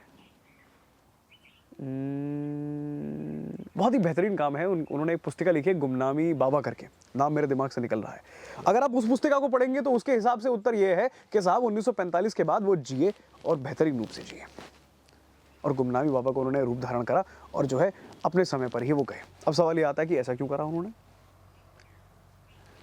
जो व्यक्ति 15 नाम चेंज कर यहां से काबुल से इधर तो उधर, फिर रशिया और फिर जर्मनी जा सकता है सिर्फ इसलिए कि वो वहां के राजाओं से मिले और भारत के समर्थन के लिए मांग करे, तो क्या वो ये नहीं कर सकता? जो व्यक्ति अपने अध्यापक को इस बात पे टटोल सकता है कि साहब तुमने कलावा क्यों बांधा है, जो व्यक्ति रास बिहारी बोस द्वारा दी गई आज़ाद हिंद फौज को पुनः स्थापित कर सकता है, उसमें कप्तान नियंत्रित कर सकता है, वो व्यक्ति ये नहीं कर सकता। जो व्यक्ति भारत की आज़ादी के लिए ICS का पद 4थी रैंक त्याग कर भारत की आज़ादी के लिए काम कर सकता है, वो ये नहीं कर सकता। जो व्यक्ति उस समय 1940 के समय जब सुभाष चंद्र बोस का पद सबसे कठोर था, कांग्रेस को त्याग करके अपनी पार्टी को बुलंद कर सकता है, वो व्यक्ति ये नहीं कर सकता। तो सोच के देखिए, सुभाष चंद्र बोस जैसा व्यक्ति तो अप्रतिम है, वो कुछ भी कर सकता है। हाँ, अब धारणा क्या सही है क्या गलत है ये वह शोधकर्ता बता पाएंगे जो इस बारे में गहन रूप से शोध कर रहे हैं। हाँ, अगर कोई हमसे पूछेगा कि क्या सुभाष चंद्र बोस की मृत्यु 1945 में हुई, हाँ या ना, इसका उत्तर है ना। इन धारणाओं को लेकर जो धारणा पहले दी गई, अब सुभाष बोस जैसा व्यक्ति एक मस्तिष्क उसका था ही नहीं, उस व्यक्ति के अनेकों मस्तिष्क से। सरस्वती राजामणि का एक किस्सा है। सरस्वती राजामणि सुभाष बोस की ब्रिगेड में एक महिला स्पाई थी, और उनका नाम सरस्वती इसलिए पड़ा था क्योंकि सुभाष बोस का यह मानना था कि आप में विद्या बहुत निपुण है और जिसमें विद्या निपुण होती है उसका नाम सरस्वती पड़ना चाहिए, तो उनका नाम सरस्वती राजामणि रखा गया। तो सरस्वती राजामणि सुभाष बोस के बारे में यही कहा करती थी कि उस जैसा व्यक्ति, उस जैसा चरित्र लाखों में एक है, लाखों में एक। कितने साहब ब्रिगेड के ऐसे लोग थे जिन लोगों ने सुभाष बोस को देखा ही नहीं, सिर्फ आवाज सुन के पार्टी में आए थे कि साहब सुभाष बोस ने बोला तो ठीक बोला है। यह उस व्यक्ति का सम्मान था। जय हिंद बोलते हुए आप लोगों ने तमाम लोगों को सुना होगा, जय हिंद बोलते हुए एक बार सुभाष बोस को सुनिए, ऐसी रौनक और ललकार उस व्यक्ति की थी कि और किसी की नहीं थी। वो कहते हैं ना, the prime minister we never had. If Bose would have been the prime minister, then the situation must have been entirely different. The things must have been entirely different. The mind process would have been entirely different. The thought process would have been entirely different. क्योंकि सुभाष बोस का मानना अलग था। सुभाष बोस तो क्रांतिकारियों के हमेशा समर्थन में रहे। जब जतिन दास जो भगत सिंह के साथी रहे, 63rd डे जब उनकी मृत्यु हुई, 63rd डे बिना एक निवाला अपने मुंह में गटके हुए उस व्यक्ति की मृत्यु हुई। 63rd डे उन लोगों ने हंगर स्ट्राइक करके जब अपनी शहादत दी, उस व्यक्ति की हड्डियां बाहर आ गई थी। तब Subhash Bose was the only person जिसने जतिन दास को धड़ीची बुलाया था कि ये भारत के धड़ीची हैं। क्यों बुलाया था? क्योंकि जब ऋषियों के कहने पर उन्होंने अपनी हड्डियां त्याग दी थी, तो ठीक उसी प्रकार जतिन दास ने अपनी पूरी स्मृति त्याग दी, सिर्फ हमारे भारत के लिए। और एक ट्रेन अरेंज करवाई गई थी। ये सुभाष बोस का बल था। और सुभाष बोस उन व्यक्तियों में से थे जो अपनी ब्रिगेड की चिंता रखते थे, हर बात की चिंता रखते थे, हर छोटी से छोटी बात की, कि साहब ये मेरी पार्टी में ये है, ये मेरी पार्टी में ये है, ये मेरी पार्टी में ये है। जो व्यक्ति अपनी पार्टी में उस समय 1940 में रानी लक्ष्मी ब्रिगेड स्थापित कर सकता है, महिला सशक्तिकरण की मिसाल दे सकता है, उस व्यक्ति के बारे में हम प्रश्न उठा ही नहीं सकते। लोग हमसे बोलते हैं उस व्यक्ति ने हिटलर से हाथ मिलाया। हिटलर ने सुभाष बोस से हाथ मिलाया। जिस दिन हम इतिहास को ऐसे पढ़ना शुरू कर देंगे उस दिन हमें मामला थोड़ा बेहतर लगने लगा। हम लोग क्या बोलते हैं कि वो बताओ हिटलर के पास गया, हिटलर से हाथ मिला लिया। Hitler had the pleasure to shake hands with Subhash Bose. That is the main point. और पहला प्रश्न उस व्यक्ति ने क्या उठाया सुभाष बोस ने, कि साहब जो आपने मेन कैंप पुस्तिका लिखी उसमें धारणाएं गलत लिखी है आपने भारत के बारे में। राइट। पढ़ा लिखा व्यक्ति, जिस व्यक्ति की ICS 4th रैंक थी और वो वहां जाकर यह बोलकर आ रहा है कि नहीं करनी नौकरी साहब। I was just to prove you the fact that you are good for nothing. जब ब्रिटेन का प्रधानमंत्री भारत आया था तो उस प्रधानमंत्री ने एक ही बात बोली थी कि हमारा भारत छोड़ने का कारण मोहनदास करमचंद गांधी नहीं, it was just the brigade of Azad Hind Fauj and it was just a name Subhash Chandra Bose. Wow. Simple as that. That was the fear of Subhash Chandra Bose. That was the fear of his brigade. कभी YouTube उठाकर देखिएगा, उनके जो पुराने साथी रहे, उनके कॉमरेड्स रहे, उनसे पूछिएगा कि सुभाष बोस के खिलाफ आप कुछ सुन सकते हैं, तो वहाँ पर एक बंदूक रखी होगी, वो लोड करेंगे और यहाँ पर डाल देंगे। ये सुभाष बोस ने सम्मान कमाया था। इसको कहते हैं इंटेग्रिटी, है ना। सो हमारे पास दो थॉट प्रोसेस हैं। पहला, the prime minister we never had, and second, the first prime minister of independent India. अभी हमारे ऊपर है, एक वो है जो दिल में है, एक वो है जो अखबारों में है, जो पुस्तिकाओं में है। हाँ, कानूनी रूप से, संवैधानिक रूप से Pandit Jawaharlal Nehru will be officially called the first prime minister of India, लेकिन आज भी बहुत से लोगों के लिए भारत का पहला प्रधानमंत्री सुभाष बोस ही है। हम भी जब कोई पोस्ट लिखते हैं तो इसी धारणा के साथ लिखते हैं कि हमारे भारत के पहले प्रधानमंत्री सुभाष बोस ही थे, क्योंकि 1943 में जो गवर्नमेंट बनी थी उस व्यक्ति ने ही बनाई थी, और इस सोच से बनाई थी कि हम आज़ाद हैं, आज़ाद थे अथवा आज़ाद रहेंगे। इंटरेस्टिंग। मेरा लास्ट सवाल है जी साहब। Your message towards the youth. The message towards the youth, युवा की तरफ एक मैसेज। सिंपल सी बात, जितने भी युवा इस बात को सुन पा रहे हैं, युवाओं की तरह जियो। अगर चोट लग जाए तो मुस्कुराओ, अगर चोट नहीं लगे तो भी मुस्कुराओ। गड्ढे में गिरना सीखो, जितना बड़ा तुम्हारा गड्ढा होगा उतनी ही बड़ी तुम्हारी जीत होगी। अगर हाथ में कभी अग्नि का स्वरूप बाण बांधोगे तो हाथ तो जलेगा ही, लेकिन इस बात की समीक्षा लेना हमेशा सीखो कि वो जला हुआ हाथ हमेशा दूसरों के काम आएगा। इसको ऐसे समझ लीजिए कि साहब, अगर मम्मी का हमारी रोटी बनाते हुए हाथ जलता है तो उसी रोटी से हमारा पेट भरता है। ठीक उसी प्रकार अगर आपका हाथ जलेगा तो हमारे भारत की प्रगति होगी। इस बात को हमेशा हमेशा हमेशा सुनिश्चित कीजिए कि बारिश हो तो बहना सीखो, धूप हो तो सहना सीखो। जितनी महंगी चोट होगी उतनी बढ़िया बात होगी, जितनी बढ़िया बात होगी उतनी बेहतरीन प्रगति होगी। एक बात हमेशा मैं युवाओं से बोलता हूँ, खुद भी मैं इसका पालन करता हूँ, travel more, travel with energy. जितना बेहतरीन आप सफ़र करेंगे इस उम्मीद के साथ कि साहब आज हमें कुछ नया सीखने को मिलेगा, उस दिन शायद आपको कुछ नया सीखने को मिले या ना मिले, एक चीज़ की गारंटी मैं दे सकता हूँ, आप हारेंगे ज़रूर, और जब हारेंगे तो आपको नया सीखने को अपने आप मिल जाएगा। तो हारना बहुत ज़रूरी है। एंड इसको कहते हैं ना कि हमारे क्रांतियों की भाषा में कि in your 20s if you are losing life good to go, any failure in your 20s is a bloody blessing. Make sure that you have it. Without a failure in youthism, it is totally not possible to get a great height. अब great height का अर्थ ये नहीं है कि आप करोड़ों पैसे कमा लें। great height का अर्थ ये है हमारे साक्षरता से कि आप हमारे इस भूखंड के लिए, इस मातृभूमि के लिए कुछ बेहतरीन कार्य कर पाएँ। आगे बढ़िए, चलते रहिए, मेहनत कीजिए, अपने लिए नहीं, हमारी इस मातृभूमि के लिए, हमारे इस भूखंड के लिए। इसी साक्षरता के साथ आप सभी लोगों को सादर नमन, सादर वंदन। आज़ाद रहिए, आबाद रहिए, जिंदाबाद रहिए। जय हिंद, जय भारत, वंदे मातरम। वंदे मातरम। Thank you so very much. Thank you. अभी हम प्रस्थान करते हैं टुवर्ड्स द। हाँ बिल्कुल। रोहित भाई, कौन से पेड़ लगा रहे हैं हम आज? पीपल। अरे वाह, बेलपत्र। आ जाओ जी। सबसे पहले काम करते हैं, ये वाली मिट्टी डाली जाएगी, उसके बाद ये, फिर ये पहले पन्नी फड़नी है। अच्छा ठीक है साहब। तो बेसिकली मेरे को इन्होंने ट्रेन करा हुआ है। हाँ मतलब मेरे को भी पता होना चाहिए। सो फर्स्ट इज हल्का सा यहाँ पे काट दिया, ठीक है। खोला। अब इसका जो रूट है, हाँ कोई बात नहीं, अगर ये ऐसा भी हो रहा है ना, इट्स टोटली ओके। इसको निकालेंगे, ठीक है। इसे रखेंगे और फिर नीचे बाहर कर अच्छा जी, देंगे। ठीक है, ठीक है। नीचे लाइए साहब, आराम से नीचे से। जय भवानी।